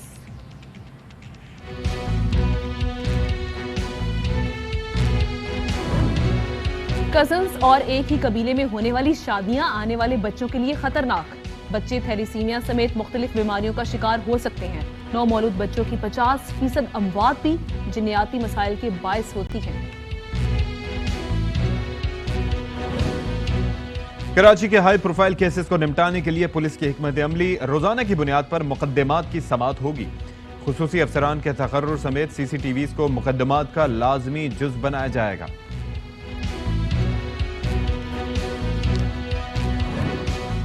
दहशतगर्दी और बम धमाके भी हिम्मत को ना तोड़ सके। कोयटा की हजारा बरादरी से ताल्लुक रखने वाली नरगिस हजारा ने कराटे के खेल में मेहनत से नुमाया मकाम बनाया। शानदार खिदमात पर सदारती तमगाए हुस्ने कारकर्दगी से नवाजा गया। अच्छा जी, अब जरा पहले हम जिस टॉपिक पे बात करने जा रहे हैं, वैसे तो आज़ादी है इजहार राय की, और उसके ऊपर काफ़ी हम देखते हैं कि पाकिस्तान में इतनी ज़्यादा रिस्ट्रिक्शंस नहीं हैं। दूसरे ममालिक में जो हाल है वो अल्लाह ही उसका हाफिज़ है, लेकिन हम उस आज़ादी का नाजायज़ फ़ायदा उठाते हैं। कराची की जो जामिया है, जामिया कराची, उसके एक इंस्टीट्यूट में हमने ये देखा कि इस नौयत का वाक़या पेश आया और एक गैर अखलाकी प्रोग्राम हुआ। उसकी तफसीलात में हम नहीं जाएंगे, लेकिन ज़ाहिर है कि वो प्रोग्राम ऐसा हुआ कि उसके ऊपर काफ़ी तलबा की जानिब से, जो दीगर तलबा थे उनकी जानिब से शदीद एहतजाज किया गया। और ये वाक़या क्या था, इसकी नौयत क्या थी? अनवर खान हमारे साथ मौजूद हैं, वो ज़रा हमें इस पर रोशनी डालेंगे। बिल्कुल अनवर, बताइएगा क्या हुआ एग्जैक्टली वहाँ पर? जी देखें, ये पाकिस्तान के अंदर तिजारत और मईशत के हवाले से एक सबसे बड़ा मोतबर इंस्टीट्यूट है, और 24 मार्च की रात को ये प्रोग्राम मुनक्किद किया गया था, जिसकी इजाज़त जो है वो इंतज़ामिया से नहीं ली गई थी, जिसके अंदर गैर अखलाकी प्रोग्राम इसको कहा जा रहा है। हम अल्फाज का चुनाव इंतहाई एहतियात से करेंगे, क्योंकि प्रोफेशन जो जिस बात का हमसे तकाजा करता है उसके अंदर हमको वो तमाम की तमाम कवायद ज़वाबित जो कंडक्ट होते हैं उसका ख्याल रखना पड़ेगा। ताहम जो वाक़या पेश आया वो वाक़या पेश नहीं आना चाहिए था। इससे कबल इस नौयत के 3 प्रोग्रामात इसी इंस्टीट्यूट के अंदर हो चुके हैं, जिसका नोटिस नहीं लिया गया था। अच्छा। ताहम इसके बाद स्टूडेंट कंडक्ट कमेटी है, जिसके अंदर ये तमाम की तमाम वीडियो जो कि सोशल मीडिया के ऊपर वायरल हो गई है, क्योंकि तहरीक अदम एतमाद की सूरत हाल चल रही थी। अगर ये सूरत हाल ना होती तो ये पाकिस्तान के अंदर बहुत बड़ा इशू बन के सामने आता। ताहम उसके अंदर जो गैर अखलाकी हरकत सामने आई है, उसके अंदर मुनशियात का इस्तेमाल आम दिखाया गया है तालिब इल्मों के दरमियान, और इसके साथ साथ जो बाद ऐसे हरकत सकनात थी कि जिन्हें ऑन एयर नहीं किया जा सकता था। अच्छा अनवर भाई, लेकिन मुझे एक चीज़ बताएं अनवर भाई, आपको पता है कि शहर कायद में कई मुकामात ऐसे हैं जहाँ पर ये इस तरह की गैर अखलाकी सरगर्मियाँ होती हैं, पार्टीज होती हैं, लेकिन वहाँ पर होता ये था कि बड़ा खुफिया तरीका उसके लिए इख्तियार किए जाते थे। खुफिया कोड्स का इस्तेमाल किया जाता था, पेमेंट के तरीके खुफिया होते थे। यहाँ पर तो खुलेआम ये सारा होता रहा, और वो भी इतने मोतबर इदारे में, और वो भी पहली दफा नहीं, दूसरी दफा नहीं, 3 दफा ये चीज हो चुकी है। तो ये डर, खौफ, झिझक, ये सारी चीजें कहाँ गई भाई? देखिए, ये बुनियादी जिम्मेदारी बनती है उस इंस्टीट्यूट के बोर्ड ऑफ डायरेक्टर्स की और डायरेक्टर्स की। ये 3 के 3 जो चीजें हुई थी उसको खुफिया रखा गया था। तहम अचानक किसी तालिब इल्म की जानिब से एक वीडियो जो वायरल हुई है, उस वीडियो के वायरल होने के बाद ये सूरत हाल सामने आई है। अब कंडक्ट कमेटी बना दी गई है जो किसी तहकीकात करेगी, और तर्जुमान के मुताबिक इनको ईमेल्स मौसूल हुई थी, शिकायत मौसूल हुई थी असातिज़ा कराम की जानिब से, अंजुमन असातिज़ा जामिया कराची के अलावा तलबा व तालिबात की जानिब से बहुत बड़ी तादाद के अंदर ईमेल्स भी हासिल हुई हैं। ताहम इसकी 3 अब तक होने वाले जो प्रोग्राम थे उनको खुफिया रखा गया था। ताहम ये प्रोग्राम तो अनवर, जो जब ये प्रोग्राम ऑर्गेनाइज किया जा रहा था तो इंतजामिया को नहीं पता था कि यहाँ पे ऐसा इवेंट होने जा रहा है? ऐसा कैसे मुमकिन? जी देखिए, तमाम के तमाम मामलात इंतजामिया के इल्म के अंदर थे, और तालिब इल्म जामिया कराची के जो उसके इस पर एतराज़ करते थे। साथ साथ ये कि ये इंस्टीट्यूट उसकी अपनी एक अलग एंटिटी है, वो अलग कॉरिडोर के अंदर वो कायम है, जिसके हवाले से जो इंस्टीट्यूट्स के अलावा जो इंतज़ामिया है जो कि जामिया कराची के अहाते के अंदर ये इंस्टीट्यूट आता है, उनका कहना यह था कि सख्त नोटिस लिया गया है इस मरतबा इस तमाम तरह सूरत हाल का। और जो तहक़ीक़ाती कमेटी, सीनियर प्रोफेसर, सीनियर असातिज़ा कराम और तलबा के नुमाइंदे भी उस कमेटी के अंदर शामिल हैं। अच्छा। स्टूडेंट कंडक्ट ये कमेटी है। 7 दिन का वक्त दिया गया था। 24 तारीख को ये वाक़या पेश आया था। 3 दिन गुजर चुके हैं और अभी तक सिर्फ नोटिस तक रिपोर्ट सामने आएगी। 7 दिन बाद ही रिपोर्ट सामने आएगी। इसके साथ साथ इंतजामिया का कहना यह है कि रूल ऑफ कंडक्ट के मुताबिक इन तमाम तालिबों के खिलाफ कार्रवाई भी की जाएगी जो कि इसके अंदर मुलव्विस है। चलें जी, बहुत शुक्रिया अनवर खान, आपने तमाम तर सूरत हाल से आगाह किया। अच्छी बात है कि नोटिस लिया गया है। अब देखते हैं कि नोटिस लेने के बाद कुछ हिलता है कि नहीं हिलता। और इस वक्त इस्लामाबाद लिए चलेंगे बराह रास्त, शाहिद खान अब्बासी साहब इस वक्त गुफ्तगू कर रहे हैं कि सियासत क्या होती है और रसूल क्या होते हैं। भाई साहब ये बता दें कि जब एक ऐसी सूरत हाल बनी कि हुकूमत खुद ही अपनी नज़रों में गिर गई थी, तो वोट ऑफ नो कॉन्फिडेंस लाने की वजह क्या बनी? क्या कि आप इमरान खान को सियासी शहीद तो नहीं करार दिलवाना चाहते? वोट ऑफ नो कॉन्फिडेंस मुल्क के लिए किया जाता है।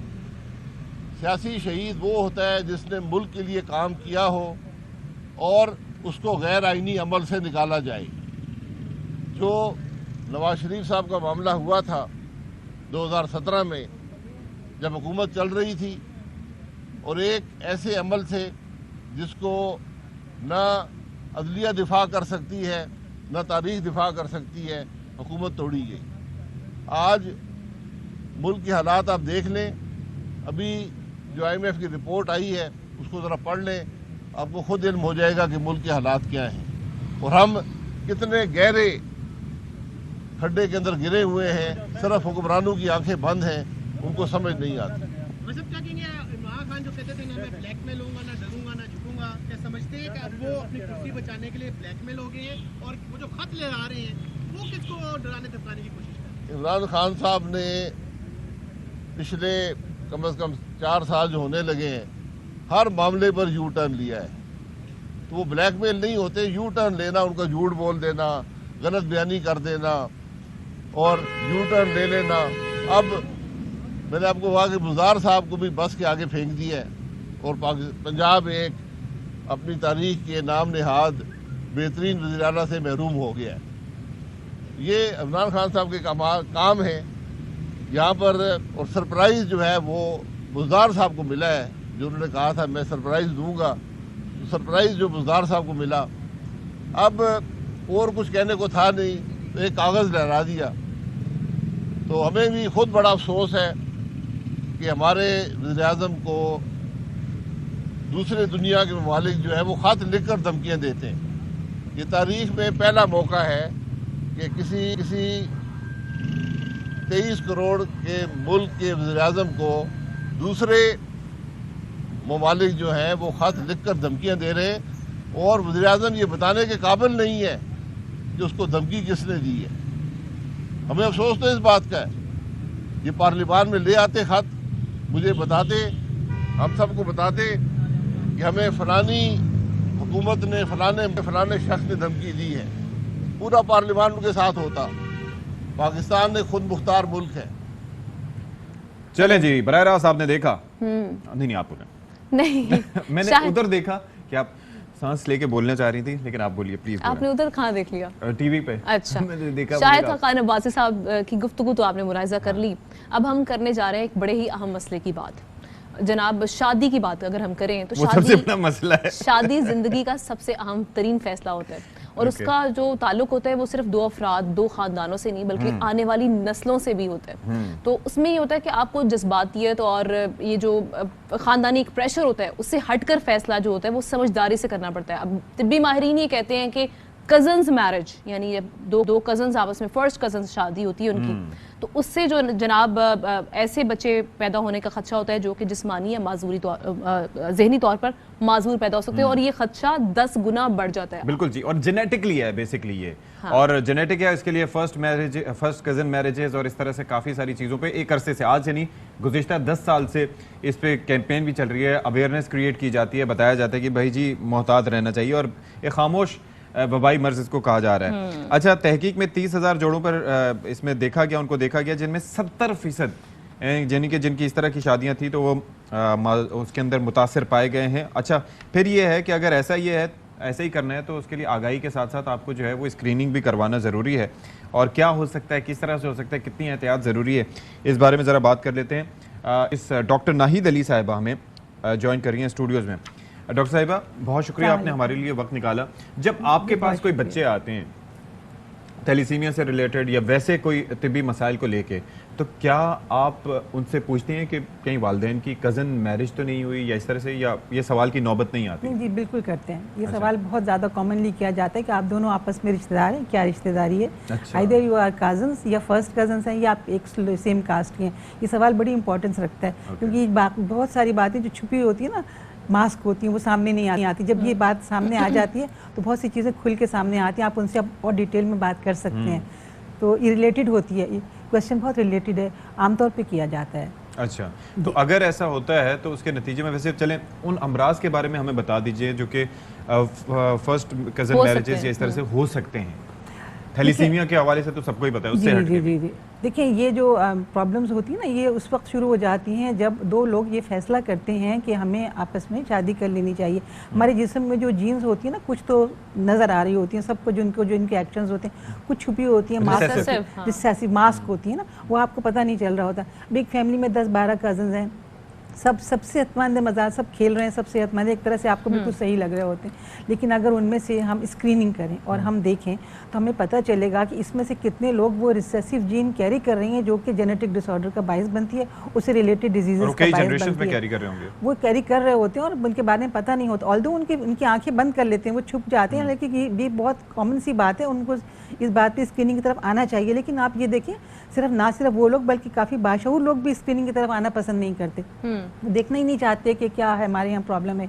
अब इस किस्म के बच्चे जब शादी होती है तो पहली बात तो उनके मिसकैरेजेस इतने कॉमन हो जाते हैं, 2-3 मिसकैरेजेस हो गए, फिर प्रीमेच्योर डिलीवरी बेबीज पैदा हो गए, प्रीमेच्योरली वक्त से पहले पैदा हो गए, कम वजन बच्चे आ गए। अब उनके मुख्तलिफ मसाइल होते हैं। अच्छा, लेकिन फिर से एक चीज़ है कि देखें, हमारा पाकिस्तान का जो कल्चर ऐसा है उसके अंदर हम ये चीज़ नोट करते हैं कि ये चीज़ बहुत कॉमन है, मतलब हर आसपास में 70% घरों में आपको नजर आएंगे कि कोई ना कोई कजन मैरिज है, लेकिन उसके असरात हमें इतने दिखाई नहीं देते। तो क्या ये हम इसको समझ ही नहीं रहे ना। हाँ। हम इसको समझ ही नहीं। देखिए, बात इतनी ज़्यादा ऑब्वियस नहीं है कि अगर आप एक फैमिली में किसी के कज़न मैरिजेस को आप कह दीजिए, सेम कास्ट मैरिज आप कह दीजिए, फर्स्ट कज़न आप मैरिजेस आप कह लीजिए ना, तो बच्चे तो हर दौर में ही पैदा होते हैं। अब किसी फैमिली में अगर एक बच्चा जो है वो हियरिंग डिसेबिलिटी का शिकार है, कोई बोल नहीं रहा, किसी की इंटेलेक्चुअल कैपेसिटी कम है, किसी में कोई इंटेलेक्चुअल डिसेबिलिटी है, तो आप उसको नोट ही नहीं करते। 3 बच्चे तो ठीक है, एक बच्चा थोड़ा हमारा कमजोर है। ये बात आपने सही की कि इंटेलेक्चुअल डिसेबिलिटी को कोई नोट नहीं करता, भले किसी भी। जी, अब ये चीजें हमें पता ही नहीं चल रही होती, हम इसको रिलेट ही नहीं कर रहे होते कि हमारे साथ क्या है। ये बातें जब वाज़ेह होंगी, जो आजकल का ज़माना ऐसा है कि हर एक को 100% परफेक्शन चाहिए होती है। बच्चे का भी वही ज़माना है कि बच्चे 100% सही होगा तो आगे बढ़ेगा। अगर उसके अंदर शुरू से ही इंटेलेक्चुअल फंक्शंस उसके कमज़ोर हैं, बज़ाहिर कोई बड़ी बीमारी का शिकार वो नज़र नहीं आ रहा, लेकिन अगर इस तरह की भी मसाइल उसके सामने आ रहे हैं, वो भी पेरेंट्स के लिए एक बड़ी मुश्किल चीज़ होती है कि स्कूल की जो परफॉर्मेंस है वो अच्छी नहीं आ रही है, स्पोर्ट्स की नहीं परफॉर्मेंस अच्छी आ रही है, तो बच्चों को इस तरफ से भी देख लेना चाहिए। अच्छा डॉक्टर साहबा, कजन्स मैरिज से हटकर भी हम ये देखते हैं कि स्क्रीनिंग होनी चाहिए, आप ये समझती हैं? जी जी बिल्कुल। देखिए आगे आप सबसे बड़ी मिसाल हमारे मुल्क में जो हुआ है ना वो थैलेसीमिया के रिगार्ड से ज़्यादा स्टडीज़ भी हैं और इसके बारे में बड़ा काम भी हुआ है ना।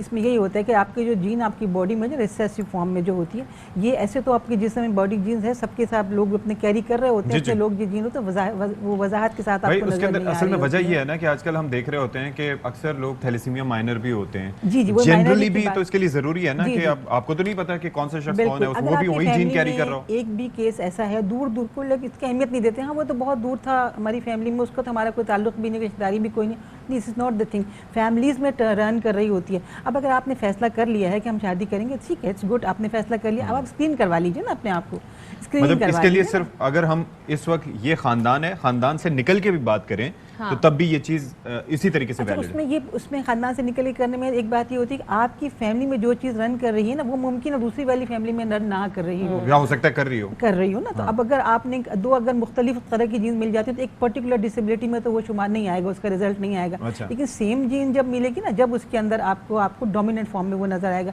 अब 25% चांसेस बढ़ गए आपके, एक बच्चा आपके अंदर, अगर 4 बच्चे हैं तो एक तो उसमें से इन्वॉल्व होगा, 3 अगर ठीक है, क्या पता वो 4 में से पहला बच्चा ही आपका इन्वॉल्व हो जाए। लेकिन डॉक्टर साहब हम मगरिब में भी तो देखते हैं, वहाँ पर तो कजन्स मैरिज को बड़ा मायूब समझा जाता है, वहाँ पर जितना हो सकता है अवॉइड किया जाता है। मेरे ख्याल में वहाँ पे शायद ही इक्का दुक्का केसेस हो, लेकिन पहले तो शादी को भी मायूब समझा जाता था, लेकिन अब चलें।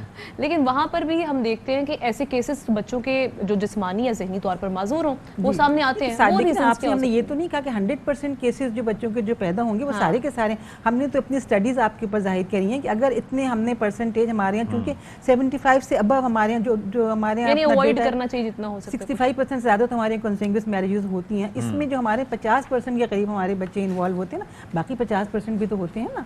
अब दूसरे मुल्कों में जो केसेस होते होंगे वो दूसरे ग्रुप में आते हैं, उधर बीमारी तो हर जगह मौजूद होती है। अब ये ज़माना जो आ रहा है ना, ये सब ज़माना आ ही रहा है जेनेटिक मेडिसिन के ऊपर ही आ रहा है। अच्छा, अब जरा ये बताइएगा कि ये जो जेनेटिक मेडिसिन के ऊपर काम हो रहा है, तो इसके अंदर क्या आने वाले दिनों में कोई सोल्यूशन इसका निकल सकता है? जी, इसके लिए बहुत ज़रूरी बात है कि देखिए एक तो पहले अवेयरनेस आप समझ लीजिए, अवेयरनेस कितनी इंपॉर्टेंट है, अवेयरनेस कितनी मुश्किल है आप समझ लीजिए। इस पर तमाम social workers, technicians, technologies, doctors, even the health care workers और जो रिलीजियस मैं बहुत बड़ा नाम लूँगी, इनके जो फैक्टर्स है ना, ये वर्कर्स जो होते हैं ना, इनका बड़ा रोल होता है अवेयरनेस क्रिएट करने में। पहले तो इनकी अवेयरनेस क्रिएट, फिर स्क्रीनिंग पे आ जाती है बात। स्क्रीनिंग टेस्ट पाकिस्तान में बहुत महंगे, अव्वल तो है ही नहीं, प्राइवेट सेक्टर में फ्री ऑफ कॉस्ट तो कहीं पर भी कोई जेनेटिक टेस्ट होते ही नहीं है। चलें, अगर इसकी सहूलत अगर हमें मिल जाए तो हम ये वक्त से पहले इस बात का अंदाज़ा लगाया जा सकता है कि इस बच्चे को, ये 2 कपल्स आपस में शादी ना करें तो बेहतर है। इसमें से बहुत सारे लोग तो ये बात मान लेंगे, लेकिन कुछ लोग जानते बूझते हुए भी अनजान बन जाते हैं। उनके ऊपर इतना फैमिली प्रेशर होता है, दे वांट टू मैरी, क्यों कहते हैं जी हो गया तो जो हो गया, अल्लाह की मर्जी है, एक बच्चा अगर ऐसा आ गया तो क्या हुआ, लेकिन वो एक्सेप्ट नहीं करते। बिल्कुल ऐसा ही है, ठीक है जी। We have to do the create the awareness. इसके साथ आप उसके लिए टेस्ट करवाइए, उसके साथ फिर आप उसके लिए पेशेंट को समझाएंगे, बुझाएंगे, फिर उनके साथ ये काम करेंगे कि भाई अब आपने की जो आने वाले बच्चे हैं वो इस मसाइल से स्क्रीनिंग वैसे भी ज़रूरी है। माहिर अतफाल डॉक्टर नाहिद अली साहिबा आप हमारे साथ मौजूद थी, बहुत शुक्रिया आपके वक्त का। बड़ी अच्छी गुफ्तगू रही इस पे, क्योंकि ये जानने की भी हमें ज़रूरत है कि हम इस चीज़ को बड़ा इग्नोर कर देते हैं इस फैक्टर को, लेकिन इस पर बात करना बेहद ज़रूरी है। ताकि बिल्कुल जी, बात करना बहुत ज़रूरी है। और आज आपको पता है कि मुख्तलिफ चीज़ों पर बात करेंगे तो उससे न सिर्फ ये कि अवेयरनेस क्रिएट होगी, हो सकता है कोई शख्स उसको सुन रहा हो, उसको अवेयरनेस उससे मिल जाए, उसके कोई मसला हल हो जाए, या कोई डिसीजन लेने जा रहा हो तो उससे पहले स्क्रीनिंग के ऊपर वो ध्यान दे दे। तो जेनेटिक इश्यूज जो होते हैं वो फिर वो लिंगर ऑन करते हैं फॉर लाइफ। हाँ जी। तो आज अच्छा आपको बताया म्यूजिक से आपको दिलचस्पी है बहुत ज्यादा। अच्छा, म्यूजिक ऐसी चीज है कि जो इंसान को बाइंड करता है, आपके मूड के हिसाब से अगर आप म्यूजिक सुने तो वो आपको बहुत ज्यादा सुबह कभी कभार आपको मूड बल्कि डाउन भी अगर आप फील करें तो अच्छा म्यूजिक सुन लें तो आप थोड़ा सा अच्छा फिर उसका जॉनरा कोई भी हो सकता है, यानी कि वो सैड भी हो सकता है। बिल्कुल ऐसे ही है। बाज़ औक़ात ये होता है कि आपका सुबह आप सैड म्यूजिक सुन लें तो आपका दिन वो बिल्कुल उसी टोन में आप चल रहे होते हैं। हाँ, कोई मसला ना भी हो तभी आप अपना ज़हन में कोई मसला बना लेते हैं। इशू ना भी हो तो आपको लगता है सारे धोखे आपके साथ ही हैं। द पॉइंट इज कि आज जो है वो म्यूजिकल इंस्ट्रूमेंट है पियानो। अब पियानो का आज जो है वो दिन मनाया जा रहा है और बेसिकली ये एक वर्ल्ड वाइड ये एक मनाया जाता है और वो उसका तरीक़ाकार ये है कि हर साल के 88वें दिन पे इसको पियानो डे को मनाया जाता है और ये इस दफ़ा ये 29 मार्च है। अच्छा, मार्च का महीना भी चेक करें ख़त्म हो गया, बिल्कुल ऑलमोस्ट ख़त्म हो गया। तो बहरहाल इस दिन को मनाने का मकसद ये है कि आपको गर्मी से अंदाजा हो जाना चाहिए कि मार्च का महीना ख़त्म हो गया। ये बहुत ज़्यादा गर्मी हो रही है। मैं तो यही सोच रहा हूँ कि आगे अभी जून जुलाई की फील है तो आगे क्या होगा। बार बार मैं पियानो के ऊपर अपनी उंगलियाँ रखता हूँ और आप मुझे खींच के उधर ले जाती हैं। पियानो को टाइपराइटर बना दिया इन्होंने मेरे लिए। तो बहरहाल तो ये 29 मार्च को ये दिन मनाया जाता है और म्यूजिकल इंस्ट्रूमेंट्स की बड़ी अहमियत है। और इस हवाले से जनाब एक साहब ऐसे हैं कि जो ना सिर्फ ये कि म्यूजिकल इंस्ट्रूमेंट्स को रिपेयर करते आ रहे हैं और आज से नहीं कई अरसे से, कई दहाइयों से वो ये काम कर रहे हैं, इस चीज़ से जुड़े हैं, बल्कि साथ ही साथ अपने उन्होंने काम करते करते कई ऐसे जो साज हैं वो उन्होंने खुद भी बनाए। अरे जबरदस्त। तो एक रिपोर्ट हमने इससे मुतालिक तैयार की है, जरा कुछ। साज़ो आवाज का रिश्ता बहुत गहरा और सदियों पुराना है। यूं कहना गलत ना होगा कि दोनों एक दूसरे के लिए लाजिम व मलजूम हैं। हम आपको एक ऐसे उम्र रसीदा माहिर कारीगर से मिलवा रहे हैं जो बड़े बड़े मौसीकारों गुलकारों के साजों की मरम्मत करते रहे हैं। अब्दुल वहीद खान जो 1962 से म्यूजिकल इंस्ट्रूमेंट्स की मरम्मत का काम कर रहे हैं। हारमोनियम जो है कम से कम हमारे 12 से 15 दिन एक हारमोनियम में लग जाते हैं। बकरे की ओरिजिनल खाल जिस पर बाल होते हैं ये वो होती है। तबले में भी यही लगती है। आप तबला बनाते हैं? तबला भी बना लेते। साजों को रिपेयर करने के साथ साथ अब्दुल वहीद खान अपने हाथों से बहुत से साज बनाते भी हैं। मुझे शौक था, लेकिन बजाने का शौक था, मैंने काम सीख लिया। रूह की ग़िज़ा है मेरी, तो इसलिए मैं इसको करता हूँ। ये मेरी हॉबी हो गई है, काम भी करता हूँ, एंजॉय भी कर लेता हूँ। बहुत से नामवर गायक व मौसीकार गुलकार आए अब्दुल वहीद खान की दुकान पर आते रहे हैं। शहंशाह गज़ल मेहंदी हसन साहब आते रहे हमारे पास, मुनी बेगम हमारे पास आती रहीं, उनका हमने बाजा बना कर दिया। सलमान अलवी साहब हमारे पास आते थे, हसन जहांगीर आते थे, शहजाद राय आए मेरे पास। तो तमाम जितने अच्छे आर्टिस्ट हैं मेरे पास आते रहे। दुकान पर रखे कई साजों को देखकर हमसे भी रहा नहीं गया।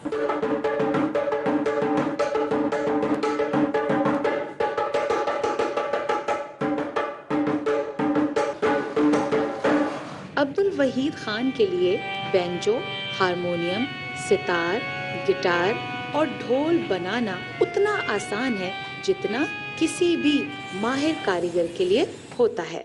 जिस तरह मौसीकी बगैर साज और आवाज के कुछ भी नहीं, इसी तरह इन साज को बनाने वाले कारीगरों की मेहनत भी बगैर हौसला अफजाई के कुछ भी नहीं। कैमरामैन ज़िशान मरगूब के साथ रुबीना अलवी, ARY न्यूज़ कराची। वाह भाई, रुबीना ने क्या जबरदस्त ढोलक बजाई है, बड़ी प्रोफेशनल वे में। आपकी भी हौसला अफजाई करना बनती है। मुझे लगता है कि आगे एक साइड प्रोफेशन के तौर पर और आगे कुछ ये भी इसमें हाँ, ऐसा लग रहा है सीखा हुआ उन्होंने बिल्कुल। बहुत मतलब शादी वगैरह पे तो वैसे ही आदत होती है ना आपको, प्रैक्टिस कर करके थोड़ा सा हो जाते हैं। ब्रेक लेते हैं।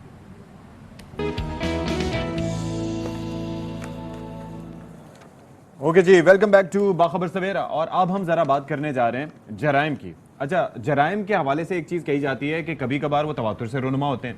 2013 के बाद से जिस तरह से हम अक्सर तस्करा करते हैं कि भाई वो एक ऑपरेशन हुआ था, उसके बाद काफ़ी हद तक जराइम में कमी आ गई थी, लेकिन अभी कुछ अरसे से हमारे साथी नज़ीर शाह साहब हमें अक्सर आदाद शुमार बताते हैं तो हम हैरान, परेशान और अब खौफ का शिकार हो जाते हैं कि भाई पहले तो चोरी होती थी, डकैती होती थी छुप छुपा के, मास्क का सहारा लेके, लेकिन अब लोग इतने मादर पिदर आजाद हो गए हैं कि उन्हें किसी चीज का कोई डर ही नहीं है। अब पुलिस इस मामले में खासी एक्टिव दिखाई दे रही है एक बार फिर से। क्या उनकी सोच है, क्या अप्रोच है, कैसे निपटेंगे, क्या करेंगे, इस पर हमने बात करनी है। बिल्कुल, नज़ीर शाह हमारे साथ स्टूडियोज में मौजूद है। नज़ीर, यहीगा ये हाई प्रोफाइल मुकदमात में अब मुल्जिमान को सजाएं दिलाने के लिए कोई स्ट्रेटजी तैयार करी है कराची पुलिस, क्या स्ट्रेटजी है? देखिए, एडिशनल जी कराची गुलाम नबी मेमन की जानिब से ये बहुत अहम इक़दाम है जिसमें यकीनन ना सिर्फ जराइम की जो वारदातें इनमें कमी वाक़ होगी, बल्कि जो इस तरह के जो क्रिमिनल्स हैं, स्ट्रीट क्राइम में मुलविस अनासर हैं या हीनियस क्रिमिनल हैं, उनको सज़ा भी हो सकेगी। 5 कैटेगरी, बेसिकली 9 कैटेगरीज हैं। अच्छा। लेकिन अब जो फर्स्ट फेज़ है इसमें 5 कैटेगरीज में काम हो रहा है। जो इसमें पहला दर्जा जो दिया है वो कत्ल को, एक कत्ल का स्पेसिफिक केस हो गया कत्ल। उसके बाद डकैती मज़ाहमत पर कत्ल, डकैती मज़ाहमत के दौरान ज़ख्मी होना, और चौथा जो है उसके अंदर नारकोटिक्स और फिर रेप आता है। अच्छा। तो ये 5 इनको स्पेसिफिक कर दिया गया। छठा भी इसमें अब शामिल होने का इम्कान है, वो हाउस रॉबरी होगा, लेकिन अभी वो शामिल नहीं किया गया। जो एडिशनल IG कराची का जो विजन है उनका ये कहना है कि इसके लिए बाकायदा तकरीबन 300 से ज़ायद इन्वेस्टिगेशन के ऐसे अफसरान जो काबिल हैं, जिनका बाकायदा रिकॉर्ड चेक किया गया है, उनकी फहरिस्त तैयार कर ली गई है, जो प्रोसिक्यूटर जनरल को 1-2 दिन में भिजवा दी जाएगी। उनको बताया जाएगा कि आज के बाद ये स्पेसिफिक क्राइम है, इनकी प्रोसिक्यूशन भी ये करेंगे और जब तक वो नहीं निपटेंगे आगे नहीं बढ़ेंगे। अच्छा, उसके अंदर अगर एक तफ्तीशी अफसर है वो कत्ल के केस पे काम कर रहे हैं तो वो सिर्फ उसी केस पे काम करेगा। अगर कोई डकैती हो जाती है, कोई और केस हो जाता है तो वो उस पर काम नहीं करेगा। अच्छा, लेकिन सबसे ज्यादा वैसे आपके ख्याल में आजकल जो रिपोर्ट हो रहे हैं सबसे ज्यादा केसेस कौन से हैं? देखिए, सबसे ज्यादा जो केसेस हैं वो मोटरसाइकिल लिफ्टिंग के मोटरसाइकिल स्नैचिंग और लिफ्टिंग, मोटरसाइकिल स्टोलिंग और मोटरसाइकिल स्नैचिंग। स्नैचिंग तो कम होती है, चोरी ज्यादा होती है। अच्छा, तो सबसे ज्यादा, और ये भी 2 साल से इनके नंबर बहुत ज्यादा ऊपर गए।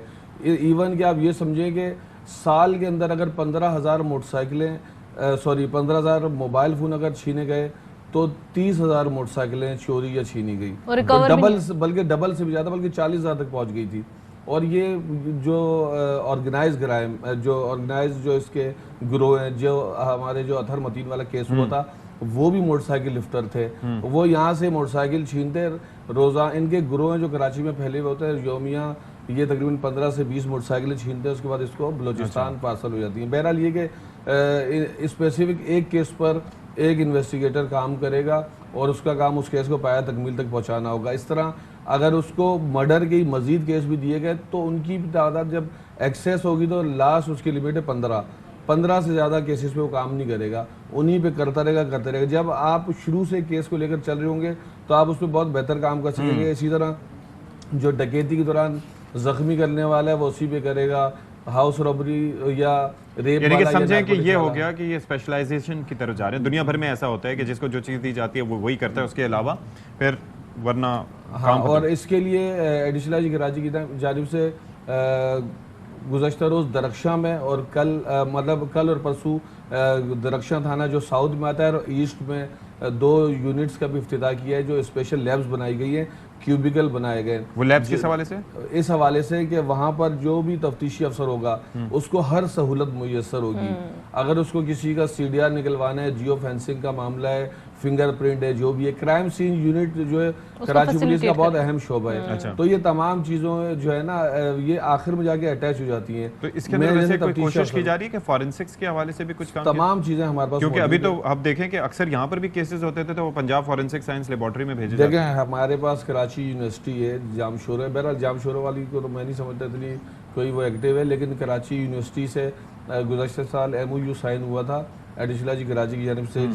ये बहुत ज़बरदस्त काम किया गया था कि जैसे आपका कोई केस होता है तो तफ्तीशी अफसरान ज़्यादातर ऐसे होते हैं जो मुद्दई से भी पैसे लेते हैं, मुलजिम से भी पैसे लेते हैं। तो उसके अंदर इन्होंने ये काम ही ख़त्म कर दिया था। इन्होंने कहा था कि आपको जो भी फॉरेंसिक करानी है, लैब टेस्ट कराने, कुछ भी कराना है, आप कराची यूनिवर्सिटी जाएँ, सिर्फ वहाँ पर अपना नाम और दीगर चीज़ों का इंदराज कराएँ और आपसे वो कोई पैसे नहीं लेंगे। पैसे डायरेक्ट कराची पुलिस के अकाउंट से कटेंगे।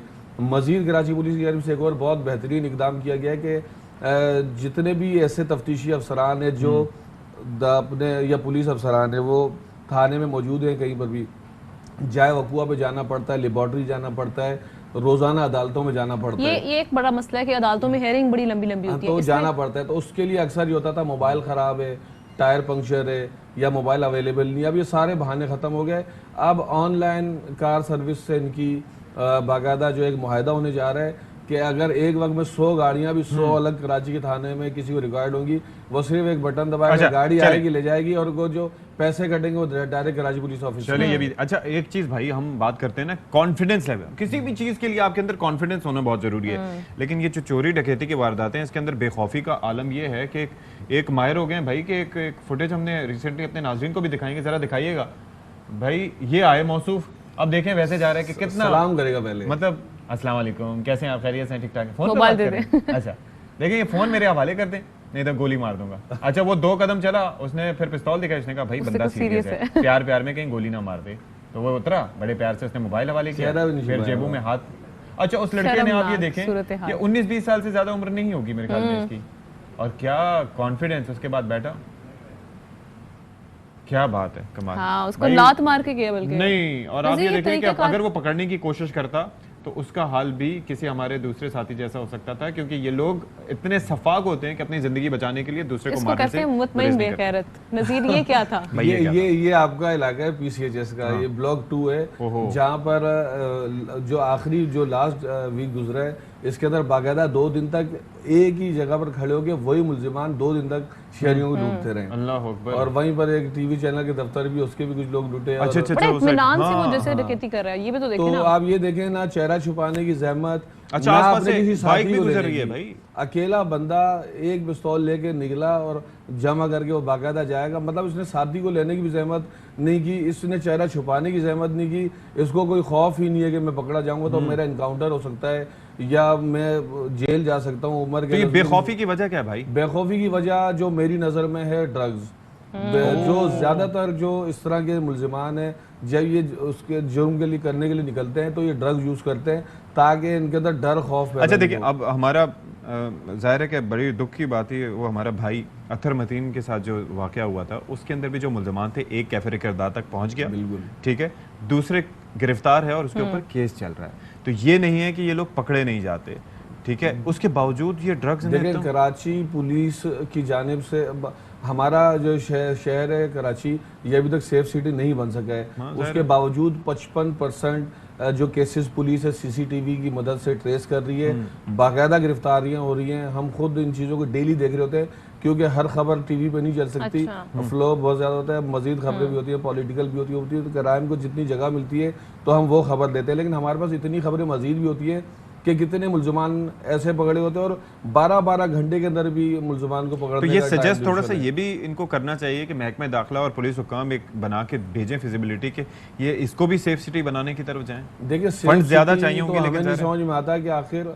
लेकिन मैं आपको एक हैरत अंगेज बात बताऊंगा कि सेफ सिटी अब तक कराची में क्यों नहीं बन सका, यह हर आम शहरी को नहीं पता। बजट मौजूद, तमाम चीज़ें मौजूद, लेकिन कराची में माजी में ऐसे वाक़यात हुए हैं कि जिस शख्स ने भी बजट का इस्तेमाल किया वो अदालतों के चक्कर लगाए, नैब के चक्कर लगाए, उसके ऊपर एलिगेशन लगे कि इसने करप्शन की है। तो हर जो जितने भी ईमानदार टाइप के अफसरान हैं वो इससे हाथ जोड़ते हैं, वो कहते हैं भाई ये पैसा हम नहीं खर्च कर सकते, कल को हम अपने घर पर होंगे रिटायरमेंट के बाद हमें अदालत में घसीटा जाएगा कि इसने इसमें सेफ सिटी बनाने में इसमें करप्शन की। संजीदगी से सोचना पड़ेगा इस इशू को लेकर। कराची पुलिस काम कर तो रही है, ये भी कहा जा रहा है मजीद करना चाहिए और जंगी बुनियादों पर करना चाहिए। बहुत शुक्रिया नज़ीर शाह हमारे साथ मौजूद थे। ब्रेक लेते हैं और ब्रेक के बाद हाजिर होंगे। स्टे विद अस।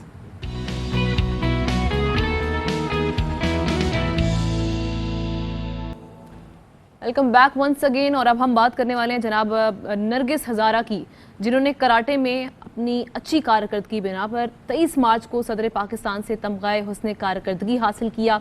और इनका शुमार उन नौजवान हज़ारा ख़वातीन में होता है जिन्होंने कोयटा में होने वाले बम धमाकों से पैदा होने वाले हालात में भी कभी हिम्मत नहीं हारी, क्योंकि बड़े मुश्किल हालात थे, लेकिन इन्होंने अपने खेल पर भरपूर तवज्जो दी और आज 3 गोल्ड मेडल इन्होंने हासिल कर लिए हैं और अपना नाम भी इन्होंने बना लिया है। तो इसी पर ज़रा बात कर लेते हैं। हमारे साथ इस वक्त वीडियो लिंक के जरिए हमें बराह रास्त ज्वाइन कर रही हैं नरगिस हज़ारा। नरगिस, बहुत शुक्रिया आपने हमारे लिए वक्त निकाला। भाई सबसे पहले तो हमारी तरफ से, पूरी टीम की तरफ से बहुत बहुत आपको मुबारक हो कि आपको सदारती अवार्ड मिला। ये बताएं कि जज्बात क्या थे उस वक्त जब आपका नाम पुकारा गया, कितने फ़ख्र की बात थी? खैर मुबारक, बहुत ज़्यादा खुशी हो रही थी कि मैंने सदारती अवार्ड मुझे मिला। और ज़्यादा खुशी इस बात की होती है कि मेरी फैमिली भी मेरे साथ थी और वो लोग लाइव देख रहे थे मेरी जो अचीवमेंट है। पहली दफ़ा मेरे ख्याल में कोई प्रोग्राम में मैंने उन्हें बुलाया था, किसी इस तरह की गवर्नमेंट वाला प्रोग्राम में, तो उनको बहुत खुशी हो रही थी। और मुझे भी जब वो मेरे नाम अनाउंस कर रहे थे और मेरी जो कारकर्दगी वो बता रहे थे तो खुशी होती है। और जब गवर्नमेंट के तरफ से कोई एजाज़ मिलता है तो खुशी होती है। और तो नरगिस दिल में यही होता है कि और ज़्यादा अचीव करे पाकिस्तान के। इंशाल्लाह। ये बताएं कि कराटे का ये जो जर्नी था, इसका आगाज़ कहाँ से किया, कहाँ से शौक़ पैदा हुआ? फैमिली में भी था कोई जो खेल रहा था? मैंने एक्चुअली जो स्पोर्ट्स का मेरा जो बैकग्राउंड है वो मैंने 5 साल की उम्र से मेरे ख्याल में मैंने स्कूल ज्वाइन नहीं की थी। मेरे अब्बू ने मुझे मतलब दाइफू मार्शल आर्ट्स में उन्होंने मुझे भेजा कि ताकि मैं क्योंकि आपको अगर अंदाज़ा होगा कोयटा का जो माहौल है वो इसके लिए मेरे अब्बू ने कहा था कि मुझे ये बिल्कुल भी नहीं पसंद कि मेरी जो बेटी है वो मेरे मतलब भाइयों के साथ या किसी और के साथ मैं उनको बाहर जाने के लिए उनके साथ किसी को भेज दूँ, बल्कि उनका खुद का सेल्फ डिफेंस होना लाजमी है। तो उन्होंने मुझे इस वजह से भी भेजा कि आप वहाँ पे जाए। तो फिर मैंने जो कराटे का मतलब हिस्ट्री वो बैकग्राउंड है, मैंने 2010 से मैंने स्टार्ट की बाकायदा। पहले तो मैं मार्शल आर्ट्स खेलती थी, बाद में मैंने 2010 से मैंने कराटे ज्वाइन की हज़ारा शुतुकान कराटे एकेडमी में, जहाँ पे मेरा उस्ताद सेंसे गुलाम अली है, उनकी ज़ेर तरबियत रही। फिर 2015 में मेरा सिलेक्शन नेशनल टीम में हुआ, वाबडा के कराटे नेशनल टीम में हुआ। तो फिर आहिस्ता आहिस्ता मैं नेशनल लेवल पे खेली, फिर इंटरनेशनल लेवल पे मेरा जो मेडल है, मैंने सेफ गेम्स में गोल्ड मेडल जीता हुआ है। साउथ एशियन चैम्पियनशिप में मैंने गोल्ड, एशियन गेम्स में मेरा जो रिकॉर्ड है, मैं पहली खातून हूँ पाकिस्तान का जिसने किसी भी इंडिविजुअल गेम में कोई मेडल मतलब ब्रॉन्ज मेडल मैंने जीता था। तो इसी तरह आगे जा रहा है। कमाल है। अच्छा मुझे ये बताएं नरगिस, ये देखें ना सिर्फ ये कि आपकी अचीवमेंट्स पाकिस्तान की हद तक हैं, बल्कि इंटरनेशनली भी आपने बड़ा नाम रोशन किया है। ये वैसे जो आपकी प्रैक्टिस होती है, प्रैक्टिस मेक्स यू परफेक्ट, ठीक है, ये जो कराटे की प्रैक्टिस है, घर में अपने भाइयों पे कितना आपने हाथ साफ किया, ये जरा बताएं सच सच।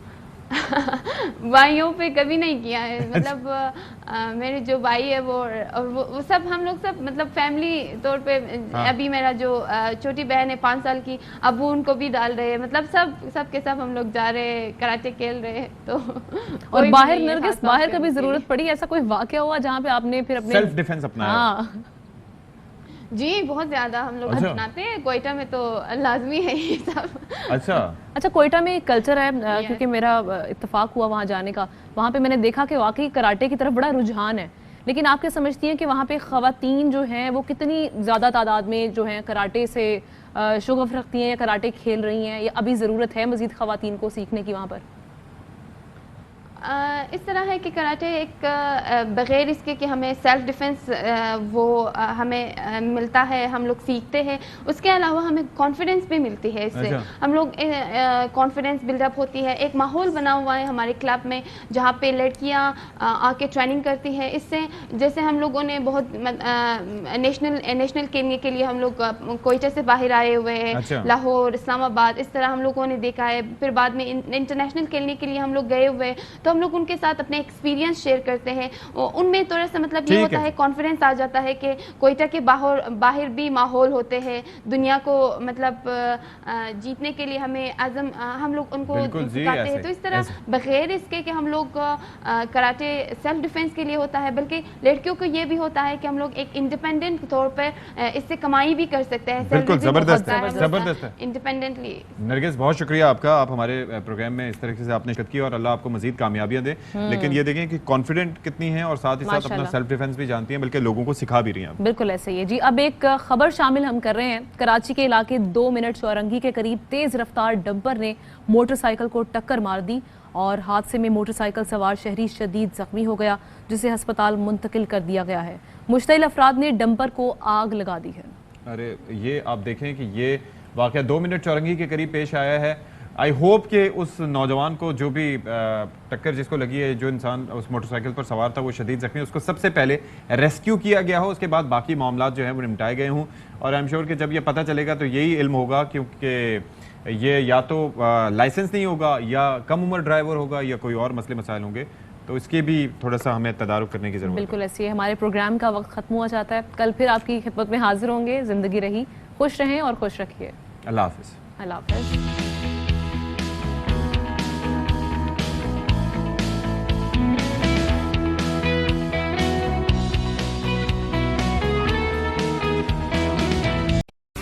अहम तरीन खबरें अब एक क्लिक की दूरी पर। आपके पसंदीदा टॉक शोज हों या अहम मुल्की या गैर मुल्की शख्सियात की न्यूज कॉन्फ्रेंसेस, हर लम्हा बाखबर रहने के लिए सब्सक्राइब करें हमारा YouTube चैनल। मौसम की सूरत हाल हो या खेल के मैदान से खबरें, अपने मोबाइल फोन से मुल्की और बैनुल-अक़वामी अहम खबरों तक रसाई के लिए डाउनलोड कीजिए मोबाइल ऐप। बावसूख ज़राए से मुसद्दिका खबरों, तज्जियों और तबसरों से मुस्तफीद होने के लिए विजिट कीजिए पाकिस्तान की सबसे बड़ी न्यूज वेबसाइट www.arYnews.tv। इन सब के अलावा पाकिस्तान का सबसे बड़ा फेसबुक पेज हो, सबसे बड़ा न्यूज इंस्टाग्राम अकाउंट या फिर ट्विटर, ARY न्यूज पहुंचा रहा है खबरें सबसे पहले आप तक, ताकि आप रहें हर लम्हा बाखबर।